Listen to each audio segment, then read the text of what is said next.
By the 12th of January, China shared with WHO and globally the whole genome sequence of this new coronavirus.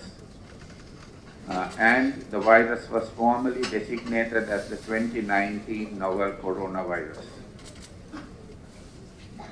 Explaining in layman's terms, the whole genome sequence means the molecular structure of this coronavirus. It's important to understand that because this structure helps to develop tests for identifying whether somebody is infected by this virus. Again, I'm stressing the dates. It's only on the 12th that we had with us the whole genome sequence, and based on that, the ability to test for the presence of the virus. Next slide. Identifying whether somebody is infected by this virus. January already, using that again and stressing the dates. It's only on the 12th that we the first had case with us this virus, the whole genome sequence, and based on that, the ability to test for the presence of the virus. Next slide. Next slide. Identify on the 16th of January, Japan confirmed its first case. Next slide. By the 19th of January, the Republic of Korea reported one case, and for the first time, there was confirmation of cases outside of Wuhan and Hubei province, in Beijing and Guangdong. Next slide. On the 20th of January, there was the first reports of infection in healthcare workers in Wuhan City, China. Again, I draw your attention to the timeline, 20th of January. Until then, the perception was that this disease is caused from a food source, because coronaviruses are normally associated with meat, and the assumption was, because it was concentrated around Wuhan, that people had eaten some meat there. It was only on the 20th of January when health workers at the Wuhan hospital were infected, and this was confirmed, that the first evidence that this could possibly be transmitted from a patient to another person emerged. Important timeline again. This is so much that we didn't know about this disease that is now coming to light. Next slide. On the 24th of January, there were 835 cases reported. The vast majority were within Hubei province. And at this stage, there were isolated cases being confirmed from all of the provinces of China except Tibet. China has 23 provinces. Next slide. On the 30th of January, the WHO Emergency Committee for International Health Regulations, convened by the Director General, declared this a public health emergency of international concern. Due to timeline differences, that happened to be 31st of January, Manila time, because it happened late in the evening in Geneva. Again, it's an important timeline. I want to also explain that the DG summoned the emergency committee for the first time on the 22nd of January to review this incident. And the emergency committee is actually not WHO staff members. It's a committee of global experts that are selected based on the emerging health threat that is being reviewed. And the emergency committee necessarily includes a member from the country affected. that means an expert from China. So on the 22nd when they met, the evidence available was inadequate for the emergency committee to make a conclusion. And they asked for further evidence and they reconvened on the 23rd of January. However, at that time, there was no clear evidence to classify this event as a public health emergency of international concern. But recognizing the anxiety and concerns of member states, the DG requested the emergency committee to be available to be reconvened at short notice, and on the 30th of January they were reconvened and they came to a conclusion that based on increasing numbers of cases within China, increasing numbers of deaths within China, and the presence of cases in several other countries, at that time I believe it was 12 other countries, including for the first time confirmation of person-to-person transmission outside of China in 4 countries: Germany, Japan, Vietnam, and the United States. The emergency committee decided to classify this event as a public health emergency of international concern. At this time, when this was so classified, the outbreak was causing about 25% severe cases and close to 3% deaths.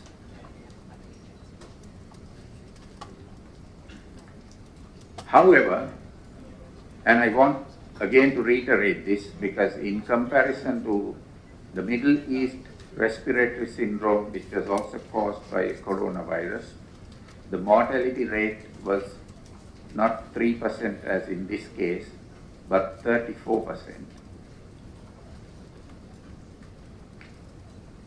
So even though there was low mortality, recognizing the diversity in healthcare capacity across member states and their possible capacity to deal with this outbreak, and also acknowledging the very significant, possibly unprecedented measures being adopted by China to contain the spread of this disease, including a lockdown of a city of nearly 9 million people in Wuhan that has never been done in global public health, WHO decided that it is now time to classify this event as a global public health emergency.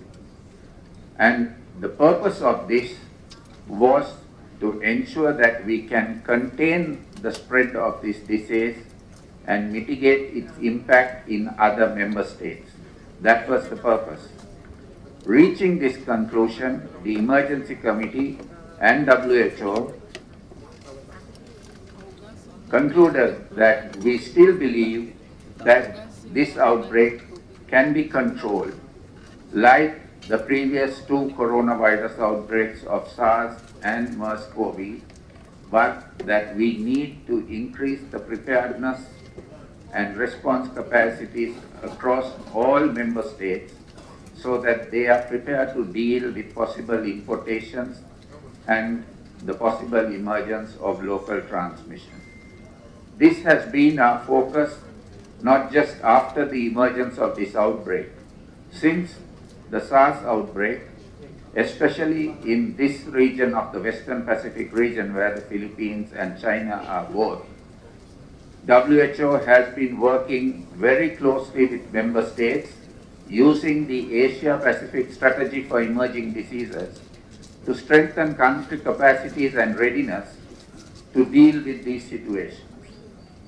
Next slide. Next slide, please. So, I want to summarize the impact. Who is affected, who dies. Next slide. We look at the data. This data is about 3 days old now, but about 70% of cases are among people above 40 years of age.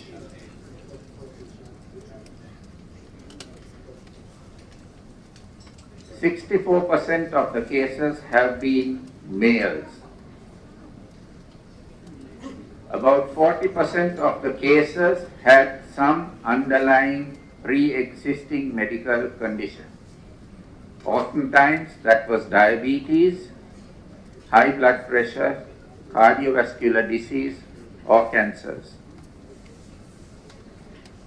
Next slide. The deaths. I have revised this based on current data. The death rate now is at 2%. Yeah, so the death rate is now going down because we are testing more people who are less severely affected, who have mild symptoms, and in this scenario we are seeing that the percentage of deaths is about 2%. 88% of these are in individuals over 60 years of age, with a median age of 75 years and an age range of 48 to 89. I draw your attention to the death here in Manila. The individual was 44 years. 76% of the deaths have been among males, and 70% of them have had pre-existing medical conditions. Next slide. So, based on all of these facts and what is evolving, the risk, as I mentioned, in China has been classified as very high, regionally and globally as high. Next slide. WHO now acknowledges that there is clear evidence of human-to-human transmission. It is important for us to recognize, and I want to explain, that the vast majority of transmission to date is acknowledged to be happening from symptomatic sick people. I am clarifying this because there are lots of reports, and I heard it from Senator Villeneuve also, about the concern of asymptomatic transmission. We do have reports from China that the disease could be transmitted from asymptomatic people. But, and this is not surprising for a coronavirus infection. This was also there during the MERS-CoV outbreak. But we like to clarify that the evidence to date is that more than 90% of the transmission is actually attributed to symptomatic people, right?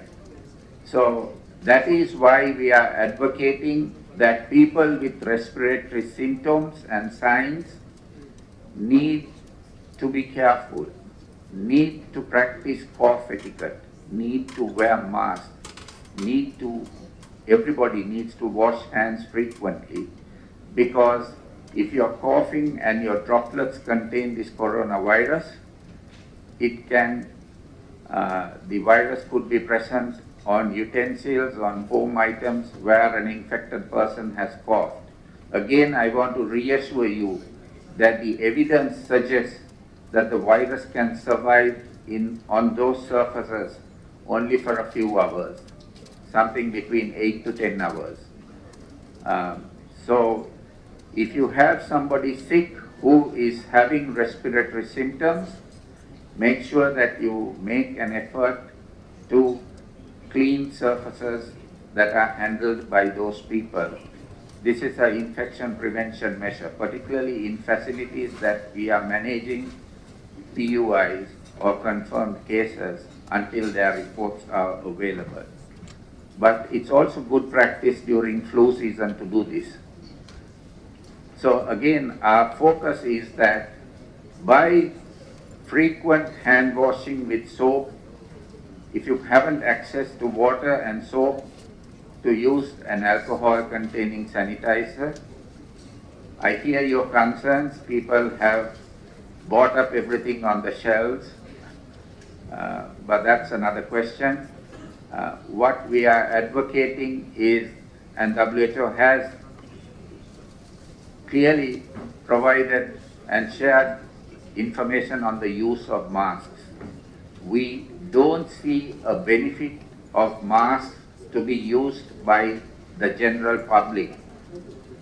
We continue to advocate that people who are having respiratory symptoms, people who are dealing with large numbers of public who are exposed to possible risk, who are in crowded places, could be wearing those masks at that time, but it would be preferable to reserve those masks for high-risk individuals, including health workers. This is important now if we are to prevent secondary transmission, especially from PUIs and in outpatient departments of hospitals. So our message is that we need to be rational about the use of masks. Factually, it shows that non-symptomatic people using masks, it will give them a false sense of confidence and put them at more risk because they tend to wash hands less. So it's more important that they wear the mask properly if they are symptomatic and that they wash hands regularly. Just because you wear a mask, you should not neglect keeping your hands clean.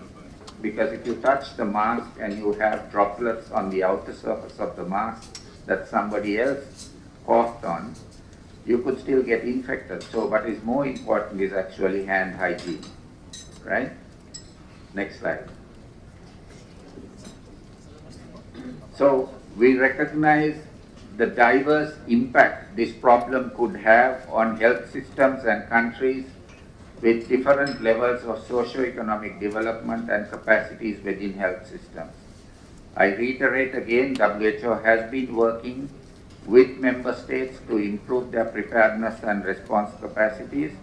I want to mention here that Philippines is one of those countries that have been proactively over the last few years building its response capacities to face such eventualities. Next slide.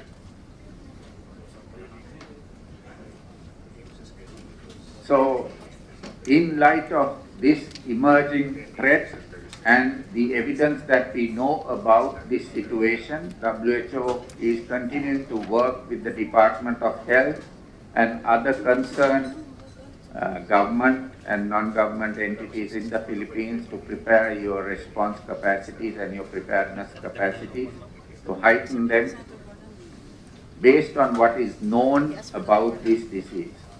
Next slide. A little explanation about a public health emergency of international concern. This is not an easy decision. It has implications.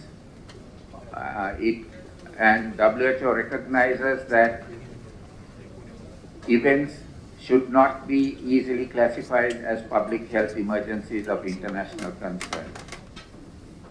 The DG explained this very clearly during his press conference and in subsequent communications from headquarters. And this is a very serious recommendation that WHO takes because it provides WHO with the capacity to implement a coordinated response to an extraordinary event that requires a cross-border response through the mobilization of additional resources both within countries and across countries through the participation of international partners and donors. Next slide. So I will summarize the recommendations from the emergency committee that pertains to countries that will help prepare and increase their preparedness. Next slide. So the emergency committee and WHO recommends that countries prepare for containment through strengthening active surveillance, meaning looking for cases, early detection through strengthening laboratory capacities. We commend the Philippines that the Research Institute for Tropical Medicine already has the capacity to test for this virus. Isolation of suspected or persons under investigation and case management. Contact tracing and prevention of contacts through isolation of suspected patients and mitigation of the effects of the infection through improved case management. Next slide.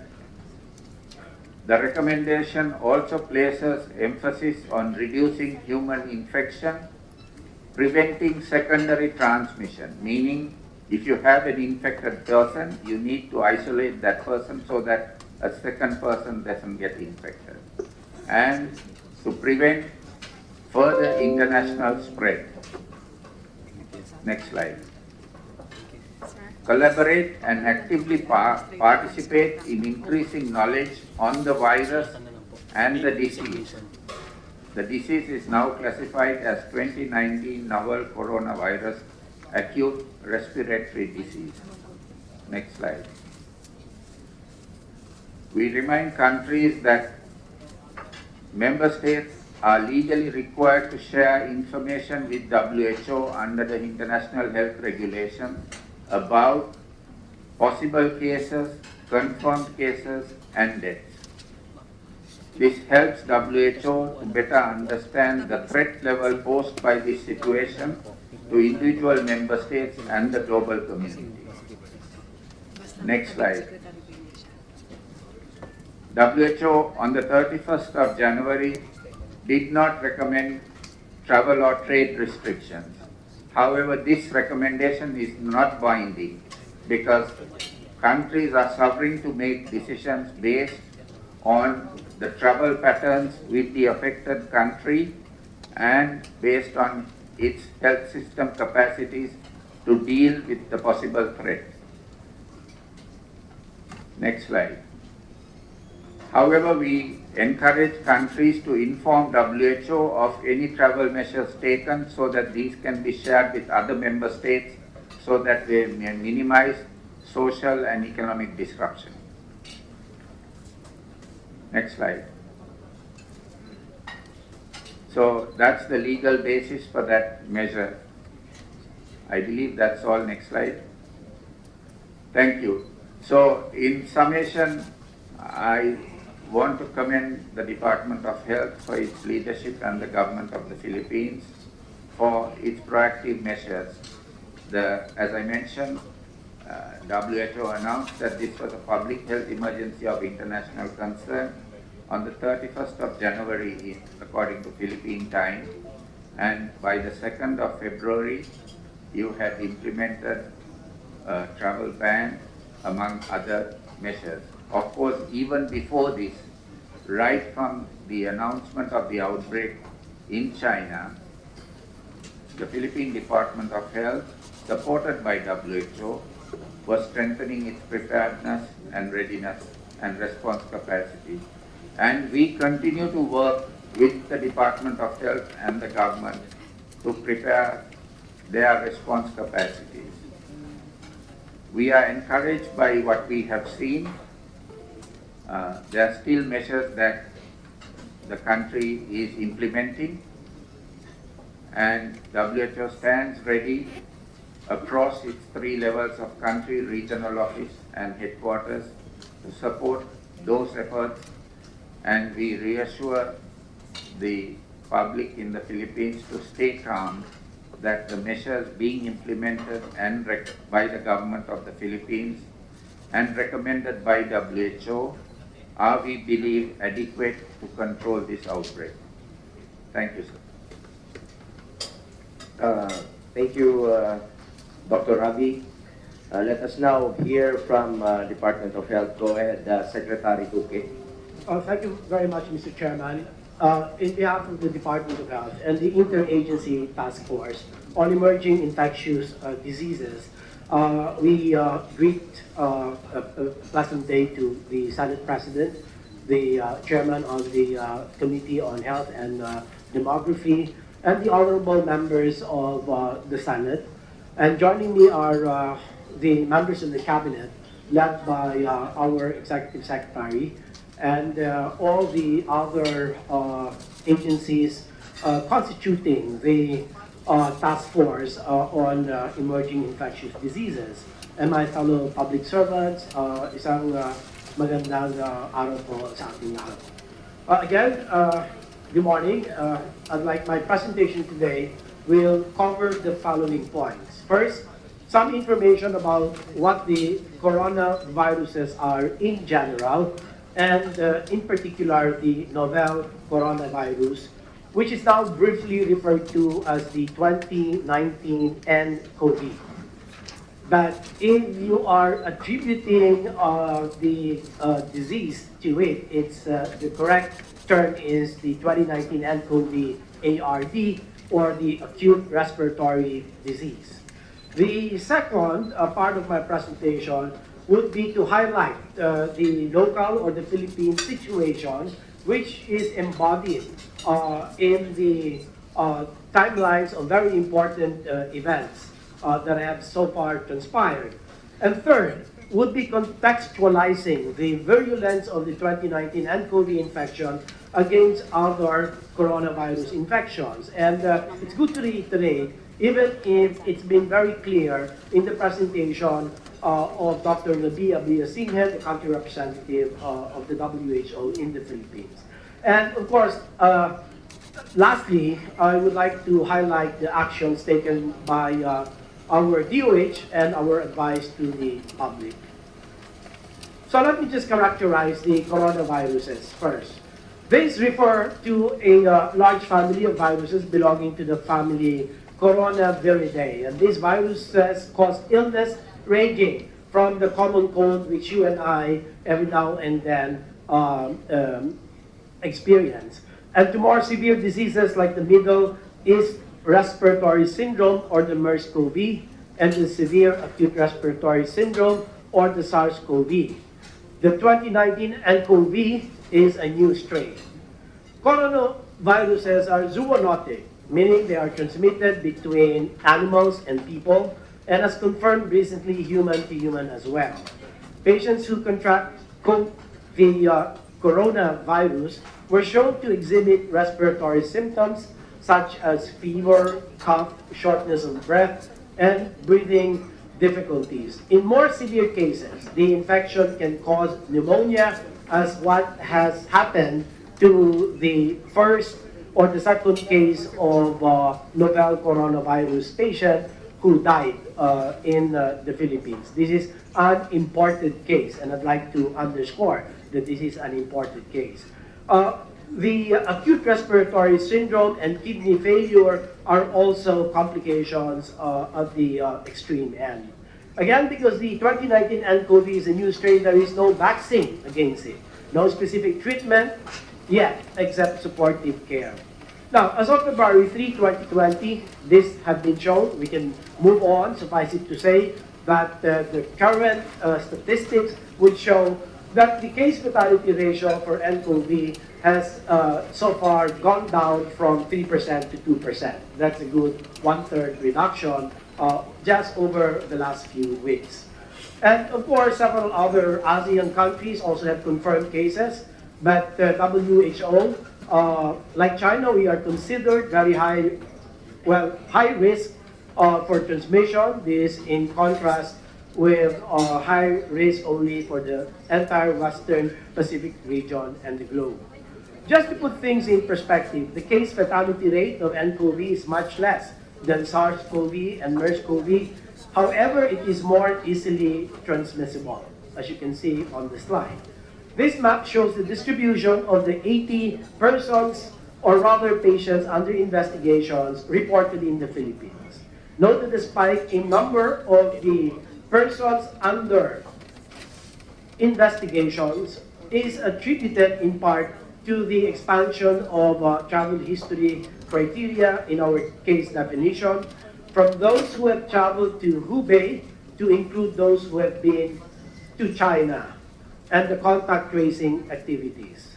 The number of reported cases per region are as follows: 3 cases in Ilocos, 1 case in Cagayan, 15 cases in Central Luzon, 27 in Metro Manila, 4 in Mimaropa, 8 in Western Visayas, 11 in Central Visayas, 1 in Eastern Visayas, 5 in Northern Mindanao, and 5 in Davao. Of the 80 PUIs, 67 are currently admitted and isolated, while 10 have been discharged under strict monitoring. Again, 2 mortalities were reported. One is a confirmed case, and the other from a patient under investigation who, however, tested negative and was immunocompromised that gave rise to pneumonia that he eventually succumbed to and died. And the immunocompromised individual, I have to be a bit more blunt about this, 3 tests revealed an HIV/AIDS case. In the next few slides, allow me to share the key events surrounding the 2019 nCoV and the Philippines whole of government response led by the DOH and the task force. Before 2019 ended, as you can see on the screen, WHO observed a clustering of pneumonia cases in Wuhan City, China. By January 6, DOH ordered strict checks on incoming travelers. On January 7, China has identified the new type of coronavirus previously not identified in humans. On January 11, the DOH urged the public with a history of travel to China to seek immediate medical consultation. The next day, the whole genome sequence of this virus was shared by China to the WHO and the public and was designated the 2019 nCoV. On the same day, DOH investigated the report of a 5-year-old case of pneumonia in Cebu City. This is a child who came from Wuhan City together with his mom. On January 17, DOH met with partners to discuss national capacity for 2019 nCoV and reported the 2019 nCoV health events. Thereafter, DOH implemented the mandatory accomplishment. We reinstituted the health declaration cards for all port arrivals because at some points this was stopped. And on January 20, the next slide, the DOH established the 2019 nCoV task force. China reported cases of human-to-human transmission. On January 21, the DOH released health advisories and issued the interim guidelines on the preparedness and response to the CHDs. On January 22, the DOH issued the guidelines for 2019 nCoV response through a department memorandum on strengthening of hospital infection prevention and control measures to prevent the spread of 2019 nCoV. The Chinese authorities locked down the city of Wuhan on January 23. Following this, Philippine airports and seaports were placed on tight watch. The Civil Aeronautics Board indefinitely suspended all operations from Wuhan to the Philippines, while Marina advised ship owners and operators with regard to the nCoV. On January 24, we received the test results of the 5-year-old boy in Cebu and tested negative for 2019 nCoV. On January 27, your DOH coordinated with DFA and discussed foreign concerns relative to the novel coronavirus. On January 28, DOH ups communication of the novel coronavirus by launching the daily case tracker and dedicated website page, www.doh.gov.ph/2019nCoV. DOH has likewise announced regular press briefings non-stop with an average of about 30 media interviews and daily, almost daily press briefings which are held for the benefit of the public and to give them the latest updates. On the same day, the DOH convened the first interagency task force meeting on emerging and infectious diseases meeting. Recommendations from the said meeting included voluntary repatriation of Filipinos and travel restrictions for individuals coming from Hubei province. Following this, the Bureau of Immigration suspended visa upon arrival for affected Chinese nationals. On January 29, DOH convened all the CHD directors for a command conference and concerned chiefs of hospitals and directed all DOH units to attend to all persons under investigation and monitoring for 2019 nCoV infection who seek consultation and treatment. On January 30, the DOH confirmed the first 2019 nCoV acute respiratory disease case in the Philippines and initiated contact tracing. LTFRB directed all drivers and conductors of public utility vehicles to wear face masks while on duty. DFA issued a public advisory calling for the voluntary repatriation of Filipinos in Hubei. On January 31st, WHO declared the 2019 nCoV as a public health emergency of international concern. On the same day, the second interagency task force meeting for the management of emerging infectious diseases was held on a Saturday. The IATF-EID operationalized the directives of the chief executive to temporarily ban foreign nationals from China and approve repatriation and quarantine plans for the DOH. On February 2, DOH confirmed the second case of the novel COVID ARD in the Philippines and has reported the first death in the world outside of China. Again, this is an imported case of novel coronavirus that succumbed to pneumonia. And February 3, the President has called for an emergency meeting on the 2019 nCoV ARDS, which was attended by the DOH and principal members of the IATF-EID. Committee on Health, chairpersons of the Senate, Senator Bongo, and the House of Representatives, Congresswoman Tan, and other infectious disease experts, where the President's clear directives were as follows. Number one, to make sure that there will be a regular inventory of isolation rooms, not only in the public sector healthcare facilities, but equally important, the private sector isolation rooms must also be ready.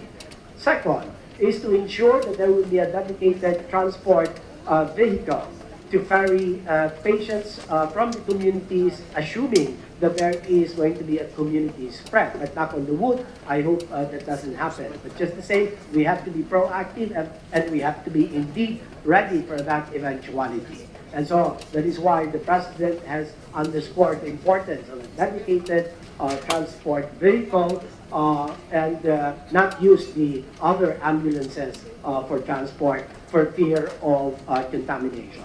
And of course, there is being also highlighting by the President of scaling up the diagnostic capacities, not only of the Research Institute of Tropical Medicine, but last night we have come to an agreement that all the laboratories of our tertiary private hospitals will very quickly be accredited based on stringent standards for the testing of the novel coronavirus.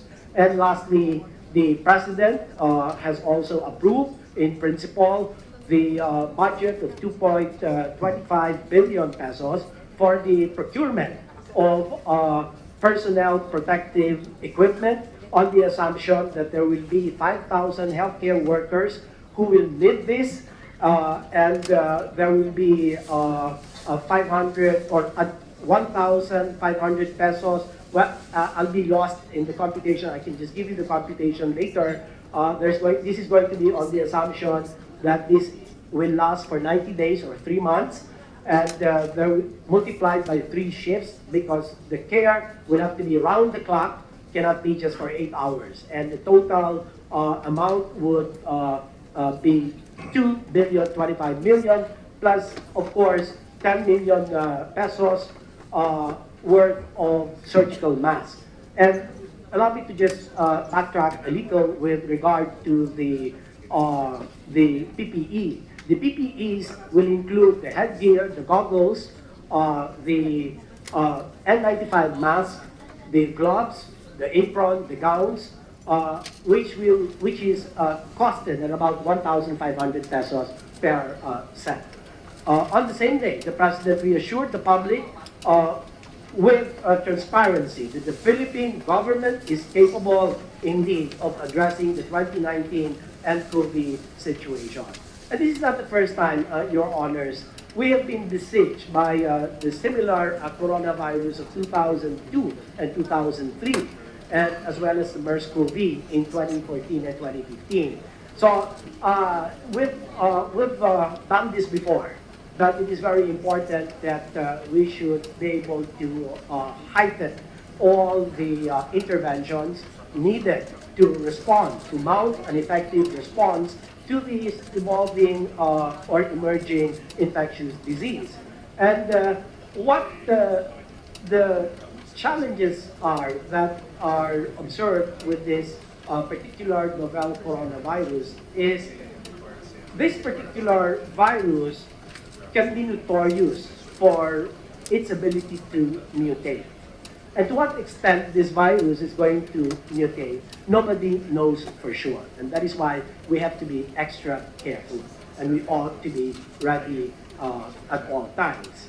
And finally, I'd like to just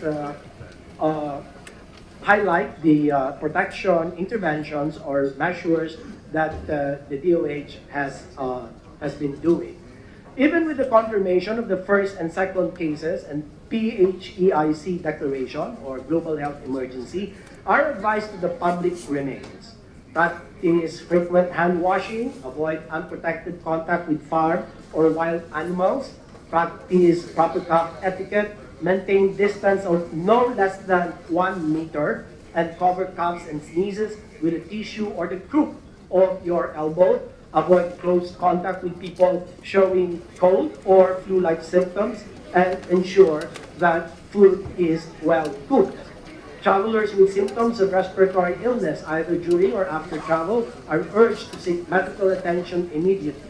All health facilities are to enhance standard infection prevention and control practices, especially in our emergency triage departments. And we must always be ready, as I have underscored. We sincerely hope that the Senate can help the DOH disseminate accurate information better and support us in our request for a supplemental budget. This is the end of my presentation, and again, pleasant day to one and all. Thank you, Secretary Duque. Secretary, just one more presentation. I believe Secretary Dominguez has a brief presentation. Go ahead, Secretary Dominguez.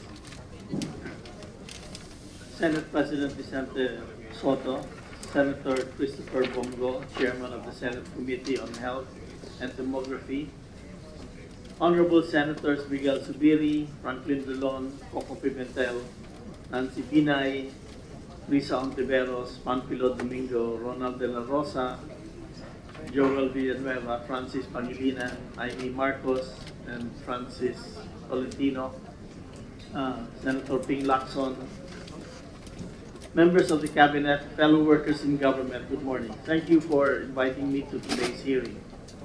This year opens with a few major challenges to our economy, and we have to take stock of their potential aggregate impact on our economic performance. These are the African swine fever, or ASF, the eruption of the Taal volcano, and the global spread of the novel coronavirus. We have been dealing with the ASF since last year. The effort to contain this epidemic is spearheaded by the Department of Agriculture. Until cases surfaced last week in Mindanao, the incidence of the disease had been mainly concentrated in Central Luzon. Containing the ASF required culling infected pigs and safely disposing of them. To date, the Department of Agriculture reported that the number of culled pigs has reached 193,350. This led to losses for swine cultivators and a decline in the value of our hog production last year by 9.5% compared to the preceding year. We continue to successfully intercept contaminated pork imported from other countries through the Bureau of Customs' intensified anti-smuggling campaign and the Bureau of Animal Industry's heightened meat inspection efforts. Last January 24, the two agencies intercepted 25 tons of meat from Guangzhou, China, which tested positive for ASF. The disposal of the contaminated meat started on January 31 and is currently ongoing at the Integrated Waste Management Facility in Cavite. Furthermore, the Bureau of Customs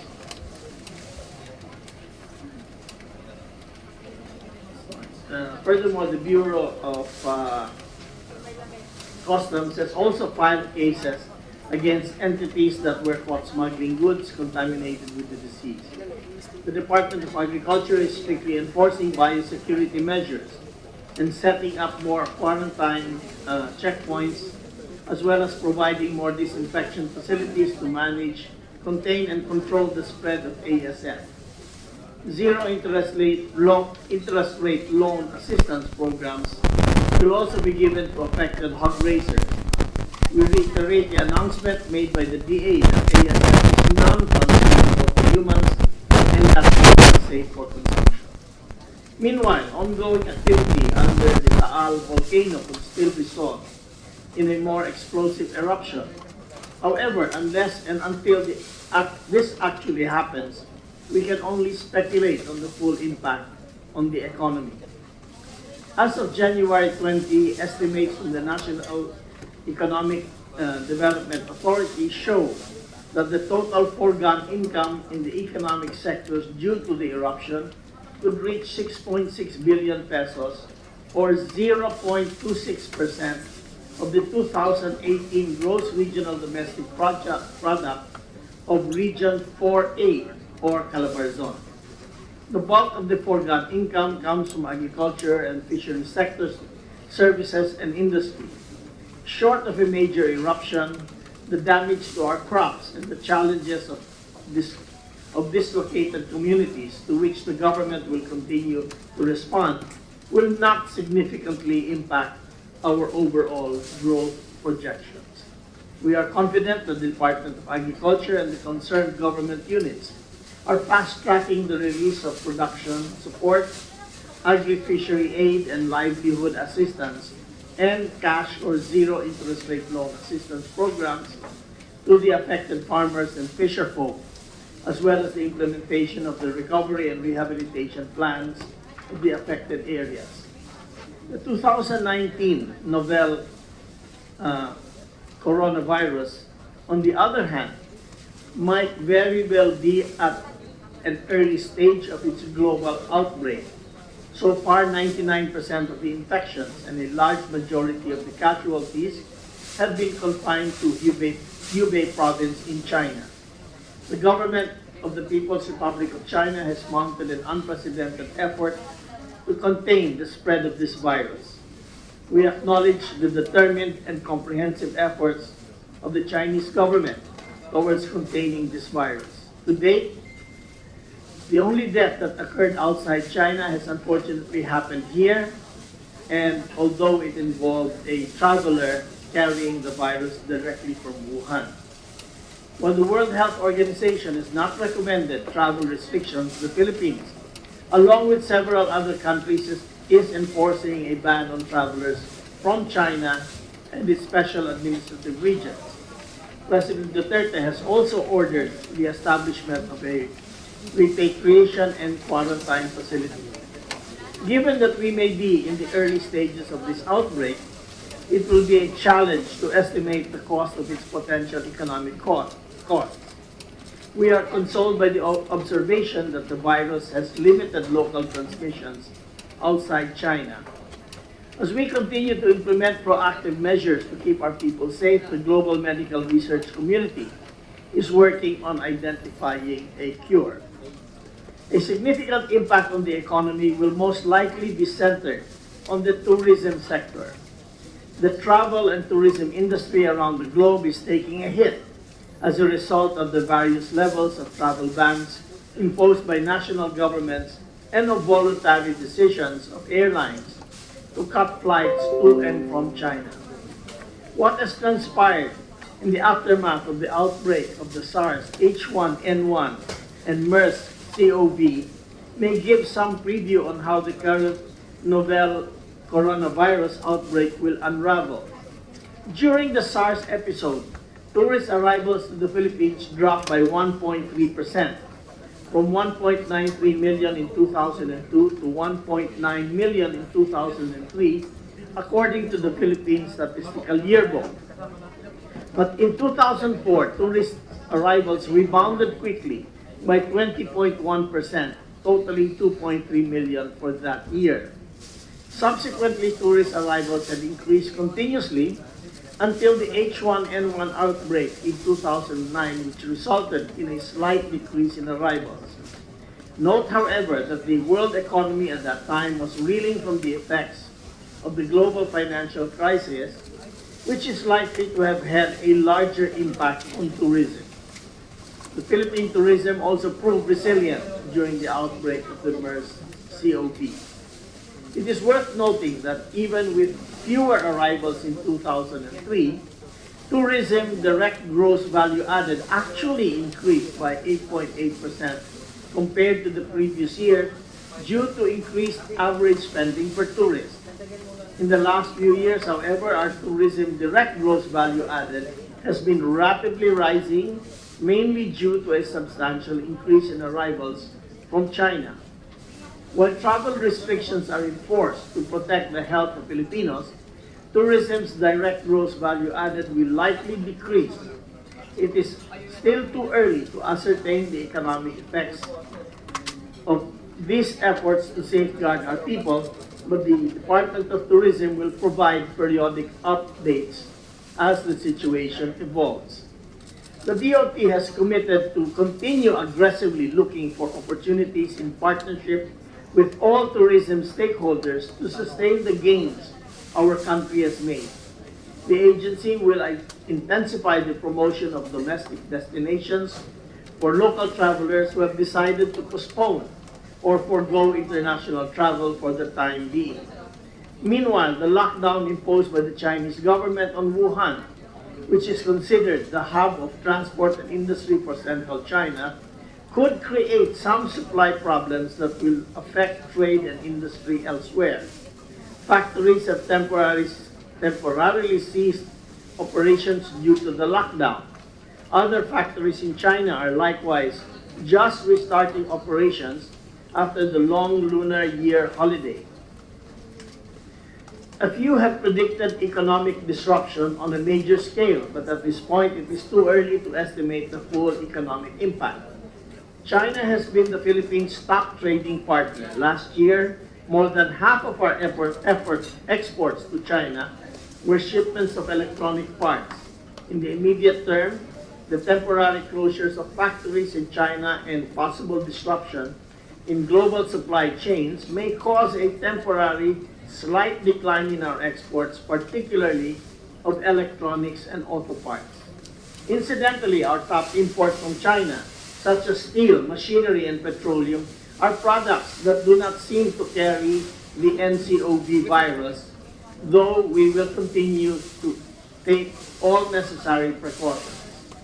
The Department of Industry and Trade is committed to work closely with affected Chinese and China-based companies who will be looking to strengthen their operations by adding a production site outside China. While these developments may dampen our growth somewhat, domestic tourism is expected to increase as more people would likely prefer to travel within our borders, thus boosting domestic consumption. With our Build, Build, Build program firing on all cylinders this year, complemented by a benign inflation rate and a stable monetary policy, we expect the economy at large to sustain its momentum. Rest assured, we are continuously monitoring these developments and will regularly update the legislature. At this moment, it is reasonable to expect that while these developments might slightly restrain our economic expansion, these threats are not enough to force a dramatic reduction in our growth estimates.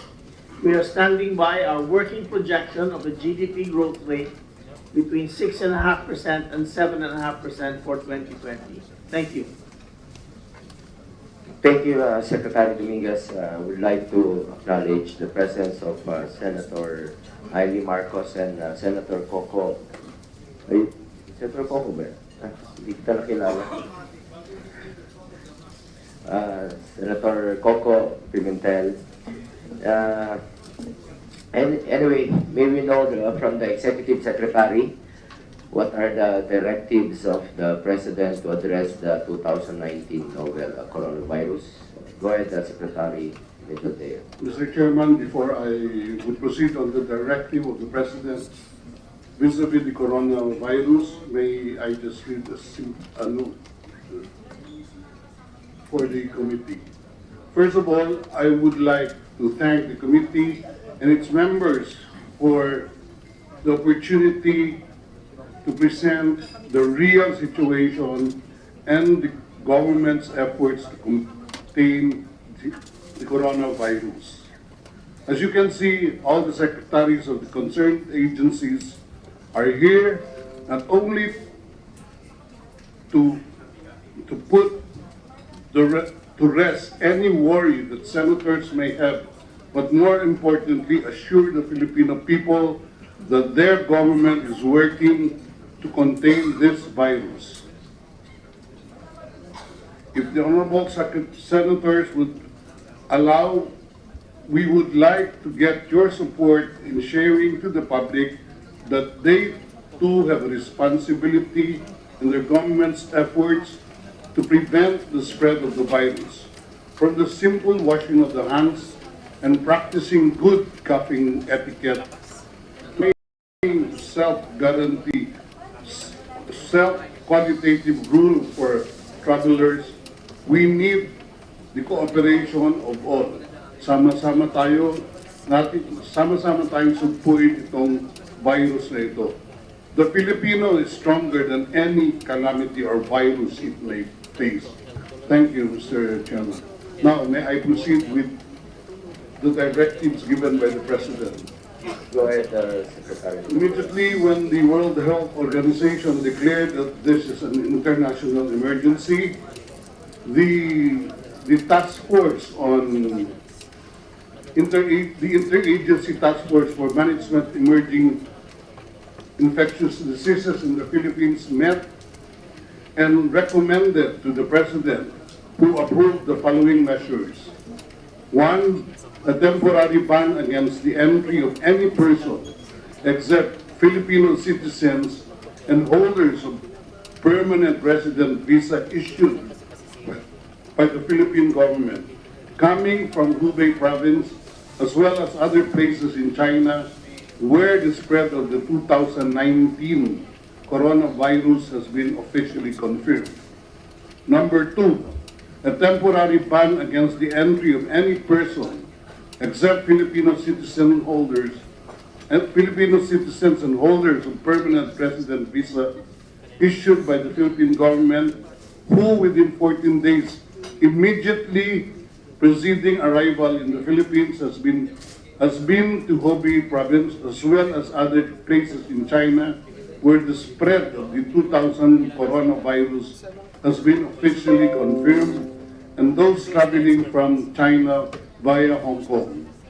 Letter C, a mandatory 14-day quarantine for Filipinos and holders of permanent resident visa coming from any place in China. Letter D, temporary ban of Filipinos from travel to Hubei province as well as other places in China where the spread of the 2000 coronavirus has been officially confirmed.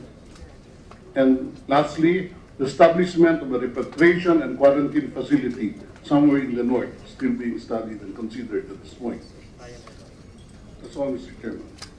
Thank you, Secretary Medjodeo. Anyway, to Secretary Duque, it has been confirmed that the virus can be passed from human to human.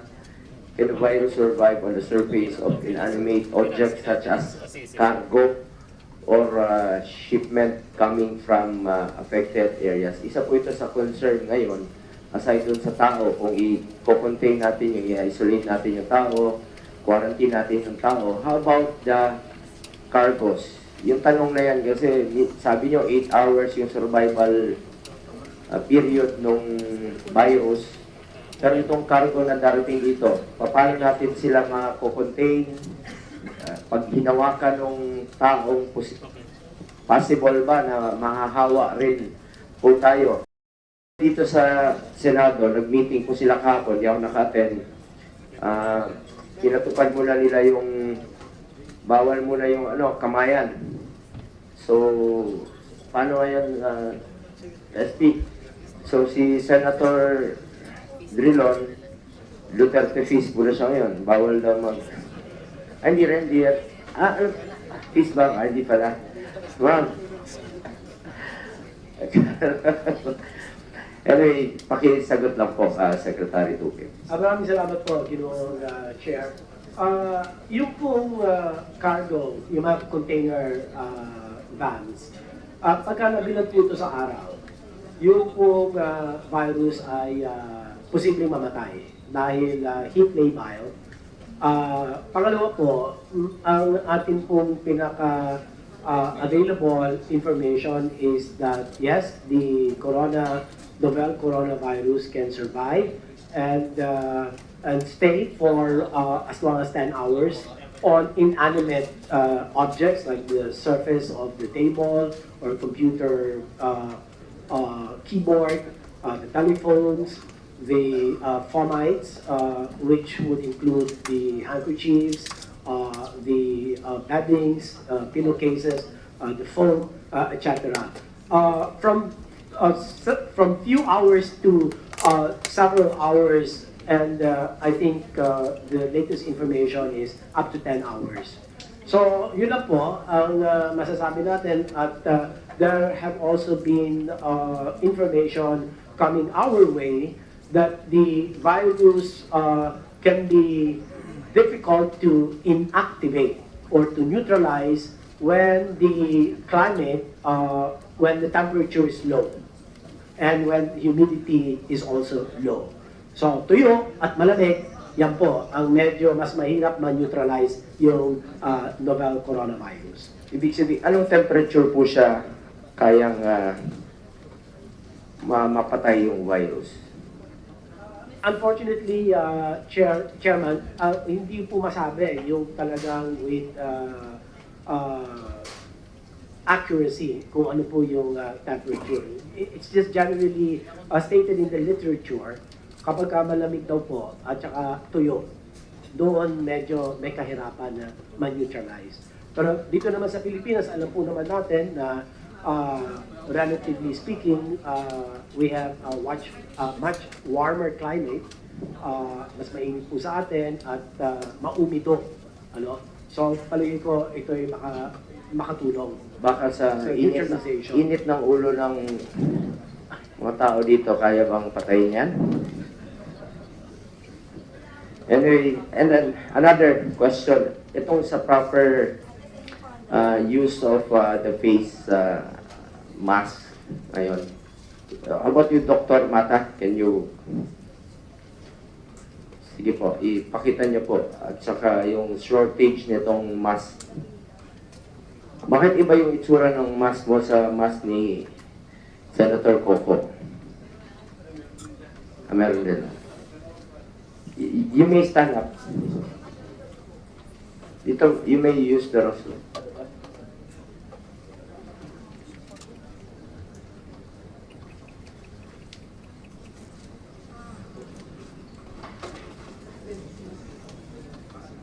Good afternoon, Your Honor. Let me explain the difference. Kasi po itong kay Senator Coco, yan po yung surgical mask. This one is the N95. Now, I'm just gonna discuss first this one. Itong surgical mask, ito yung parating hinahanap natin. And there's an issue of, sabi kunwari, kung may sakit ka, you use it this way. Kung wala ka daw sakit and you don't want to get the disease, you use it this way. That's fake news po yun. Because actually 3 years ago, somebody asked me that already and I made some research on that. So, before these issues, mayroon na pong isyong ganon. Hindi po pwedeng baliktarin dahil ang outside area po is the water resistant, waterproof. Design po siya na kunwari may sinipon, may nagbahing, may dugo, hindi siya, it will resist. This one is the absorbent. So, i-absorb niya yung laway mo, sipon mo. In an example like diaper po. Yung diaper, water resistant ng labas, yung loob is absorbent. Hindi nyo pwedeng baliktarin yung diaper kung wala kang sakit or kung may sakit in the same way.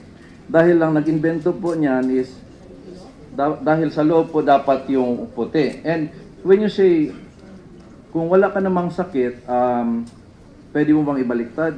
Actually, hindi nyo po alam kung wala kayong sakit eh. For example, if we promote that and a person from China came in, tapos binaliktad din niya, di bahing siya ng bahing sa loob, lumalabas. Kasi hindi ina-absorb eh. And number 2 example, for example, ganito yung pagkasuot ko. So may nagbahing, pumunta yung virus dito, kumain ako. Tapos pagbalik ko, sabi pwede baliktad. So ano nangyari? Yung virus diniliver ko sa harapan ko. So hindi po pwedeng ibaliktad. And how to use it properly is don't touch the outer and inner, only the cords. Tapos fix the upper area. So kung matangos yung ilong nyo, talagang ganun. Kung hindi naman matangos, ganun nyo na. Tapos pull down nyo po yung ilalim. Now, with regards to the protective power po niya, is not really that protective because may loose areas po tayo. The main purpose po ito is to protect all of you from me. So kung ako ang may sakit, I have to wear this one. Dr. Kasi Mata, absorbent po. question lang po. Sa katanungan ng karamihan, may sakit lang ba ang kailangan magsuot ng mask o kahit na walang sakit? Kasi nagkakaroon tayo ng shortage sa mask ngayon kasi sabi nila nagpa-panic buying. Yung iba naman po hindi raw kailangan magsuot. So, ano ba ang dapat? Okay, thank you for the question, Your Honor. Ideally po, in this time of shortage, yung may sakit lang sana. So in other words, kung yung may sakit, siya lang ang susuot, tayong lahat ay safe na. We don't need to wear. So kunwari, 5 lang sa room na ito ang may sakit, 5 lang yung gagamitin natin. Pero kung yung may sakit, ayaw nyo magsuot, then tayong 100 ang susuot nito. So it goes to the discipline as well. So kung hindi sila mapilit na magsuot, then magsuot ka na lang. So it's still on the discipline side na kung may sakit ka, please, you have to wear this one. Ano ba kailangan suotin? Yung isa, yan mas manipis o yung N95 ang dapat? Okay, for the question on N95, yung power po ng N95 is talagang sealed po siya. So if I'll wear this in this way,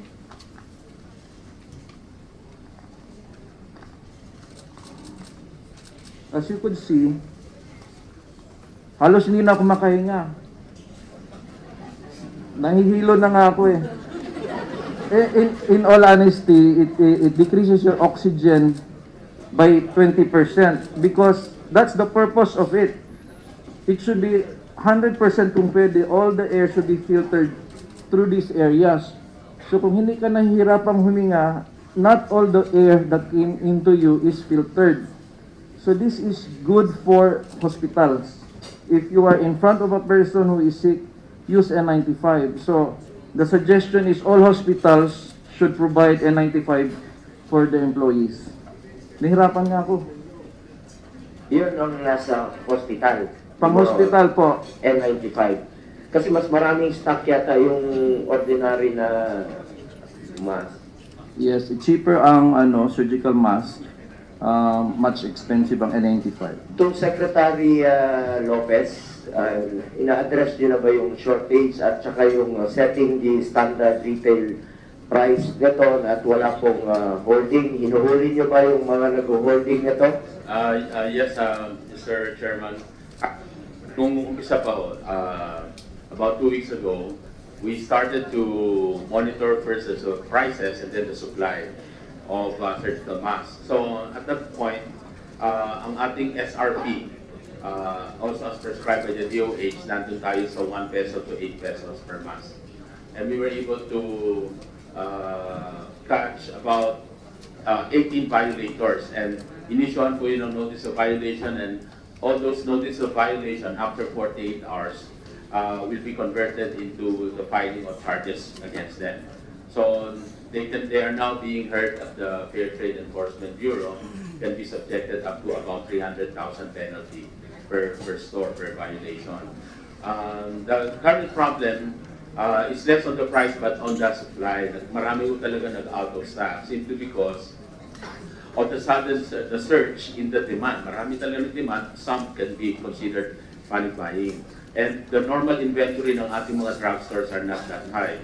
But once na out of stock, these drugstores would normally, of course, reorder to refill their inventories.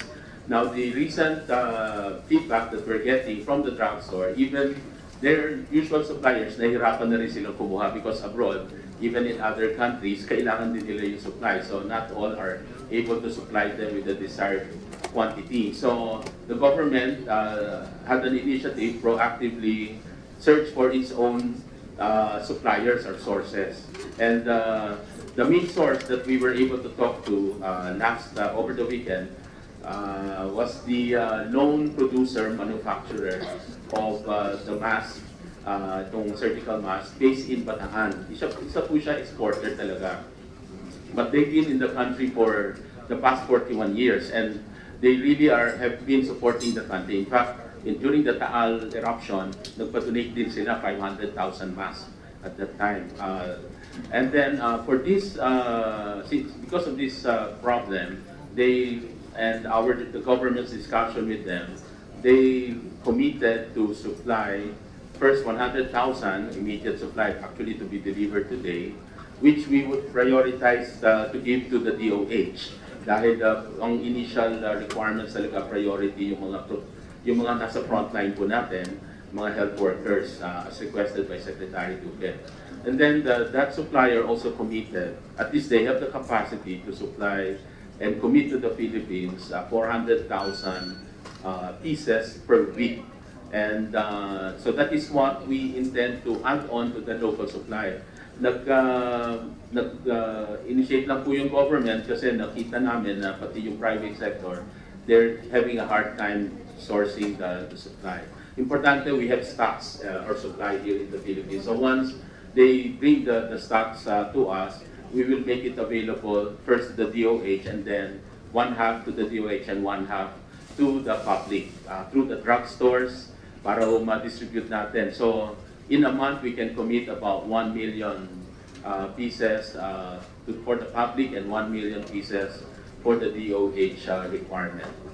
And that can go on as long as we need the stocks. Thank you, Mr. Chair. Thank you, Secretary Lopez. Can our health and medical experts we invited here confirm if they concur with the statements of Dr. Mata about the proper use of the mask? May we call Philippine Society for Microbiology and Infectious Diseases, Dr. Marisa Alejandria, and is she here? Annalisa Ong Lim, also medical expert, and Dr. Edsel Salvana from the National Institutes of Health of UP.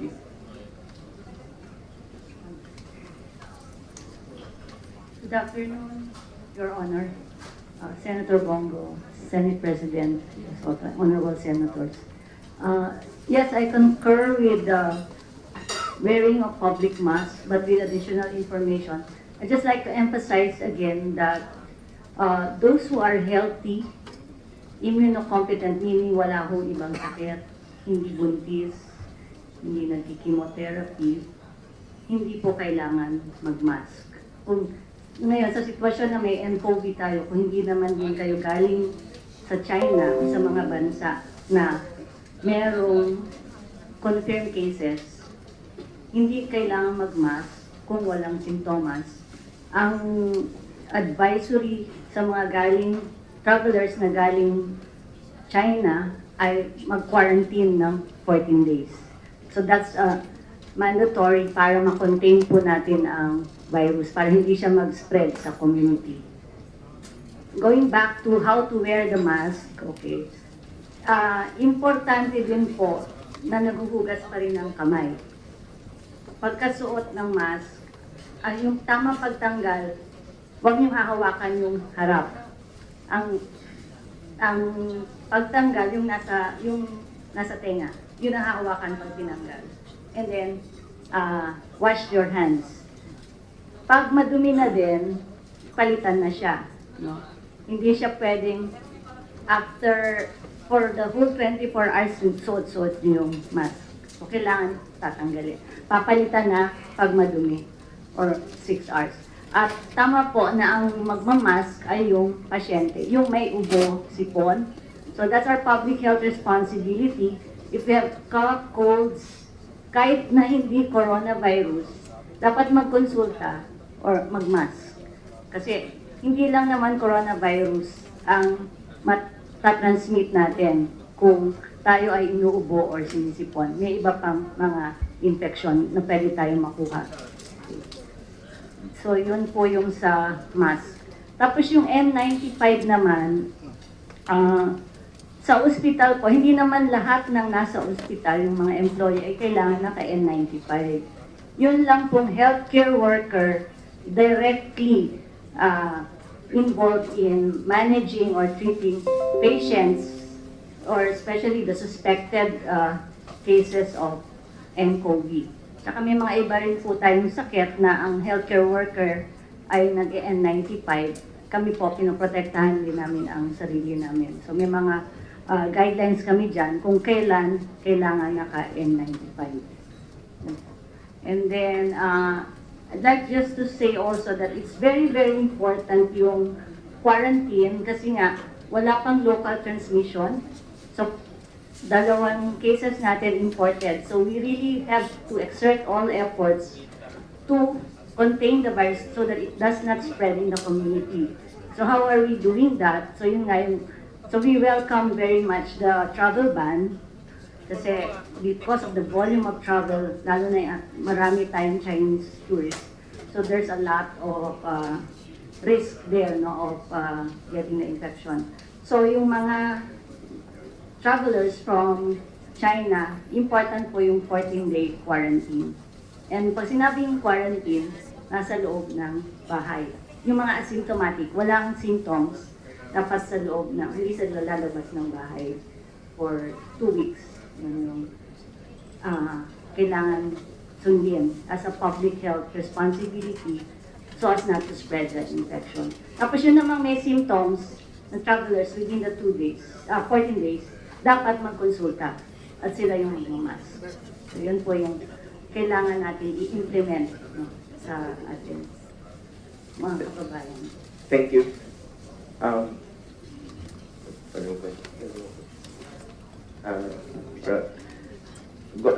For a while, Senator Riza Ontiveros.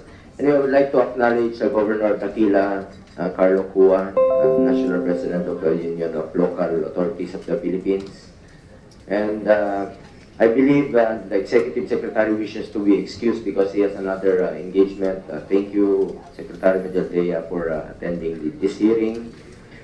Now, I have one last question, very important one, to Secretary Anyo. I know your time is also very precious. Have you already issued the directives and guidelines for local government units to prevent the spreading of this virus, the possible spreading of this virus? Yes, Mr. Chairman.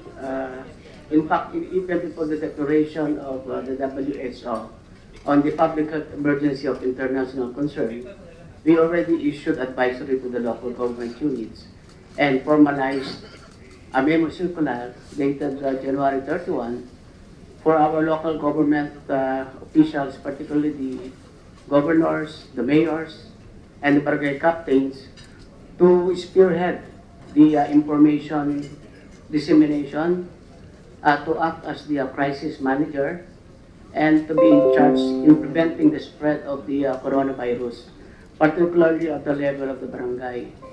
the mayors organized the barangay health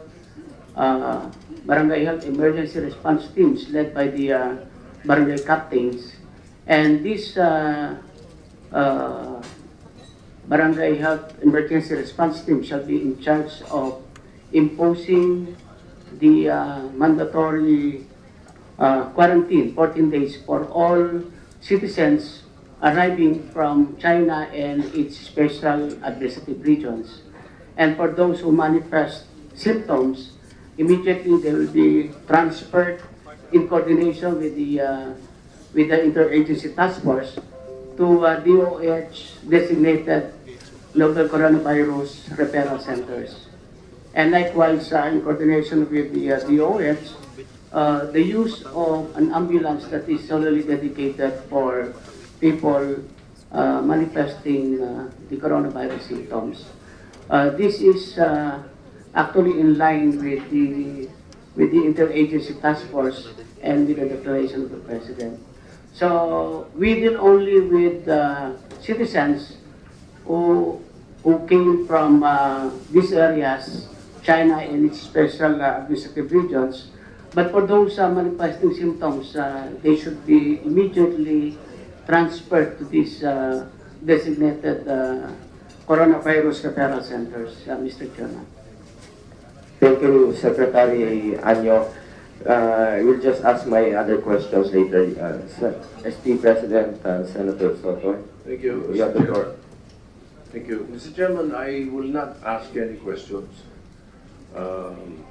Instead, I'd like to focus on the concern of my concern and some other members of the Senate and, of course, the people of the unknown origin as quoted by the WHO. So, meron tayong kasabihan eh, you want to defeat an enemy, know the enemy. So, ano ba itong virus na ito? I have received a report concerning this particular measure, this particular disease. And I'd like to show the video. Anyway, it is a little over 10 minutes. But after the video, I'd like the comment of Secretary Teodoro Locsin Jr. On the video itself. So please pay close attention to the video. I think it's somehow very interesting, if not revealing. May we have it, please? Audio.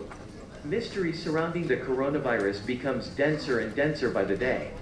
As doubts arise about its origin and everything seemingly points to biowarfare being waged against China. According to the medical journal The Lancet, the first case of infection dates back to December 1, 2019, and the person infected had not been to the Wuhan fish market. Further critical points have also been raised by some independent journalists. Now we know that in the Wuhan biolab, the Chinese were experimenting with a modified SARS virus for military purposes. At least 3 other countries have been doing the same for years: the United States, Russia, and China. We found 3 news in this regard. The first news dates back to 2014, and it announces the construction by China and France of a biolaboratory for the research on infectious viruses in China. And guess in which city it was built? None other than Wuhan. The second news, which is connected to the first, is of 2015, in which the Pirbright Institute of British government-funded pharmaceutical company asks and obtains a patent for the coronavirus that can also serve according to the patent as a vaccine to prevent respiratory lungs disease such as contagious bronchitis. The third news is about the Bill Gates Foundation funding biotech companies that are trying to develop vaccines against the deadly Wuhan coronavirus. Bill and Melinda Gates Foundation and others predicted up to 65 million deaths via coronavirus in simulation ran just 3 months ago. I wouldn't be surprised if both the US military and the CIA were directly involved in the development of the deadly coronavirus strain. Bear in mind, the 2014 Ebola outbreak came as a result of another rogue US military operation in Africa in which the Soros Gates-funded Kenema Bioweapons Lab in Sierra Leone was involved. Surprisingly enough, this rogue U.S. military operation came shortly after Mark Lambert's appointment as the new U.S. ambassador in the United Nations as an effort to prevent and thwart China's aggressive influence over the UN Security Council's future decisions. And John Bolton. What was he doing at the Gates meeting? Welcome to the Atlantis Report. Everything apparently points to biowarfare being waged against China. The culprits are the Western powers, namely the US and Britain. The objective is to put stress on China in a combined effort to contain her growing power and influence. The tool, the coronavirus. The best bioweapons are not going to kill everyone immediately. They burn through too many hosts and die out. Best to make a virus that infects everyone and causes the infrastructure to fail with massive numbers of the sick. Kinda what is happening in China right now. Look at Ebola, it kills too fast and dies out relatively quickly.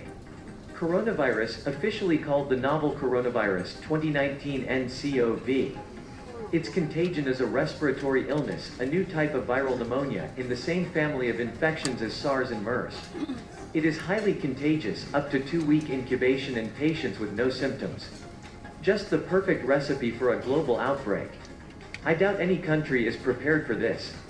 Wuhan, a city of 11 million, is completely shut down, is estimated to have over 25,000 confirmed cases and over 43,000 infections. Wuhan lockdown doesn't really help to stop spreading in other major cities in China. Chongqing can be the most affected, followed by Beijing, Shanghai, Guangzhou, Shenzhen. China has over 50 million people on lockdown right at this very moment, just give that a little bit of thought. Over 50 million people. And by the way, China is always lying about figures and statistics. The coronavirus is way more grave than they make it seem. Millions of Chinese are stuck in cities in complete lockdown. The first case in Germany was just reported. By now it is spreading across the States and Europe. Meanwhile, most stocks are hovering around their all-time highs. Remember that after the SARS breakout we went down to minus 40%. And SARS was nothing compared to this one. This is the moment to prevent getting a hit with your pension money. I suspect there will be follow-up releases until desired population levels are achieved.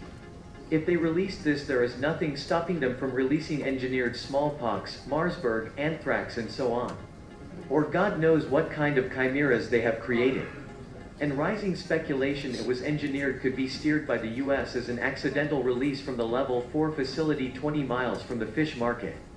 Extremely slick. Wonder if she has it figured out. Probably. It's a dead certainty Putin has. Another article by the blacklistednews.com reports under the title, "Did China Steal Coronavirus from Canada and Weaponize It?" Last year a mysterious shipment was caught smuggling coronavirus from Canada.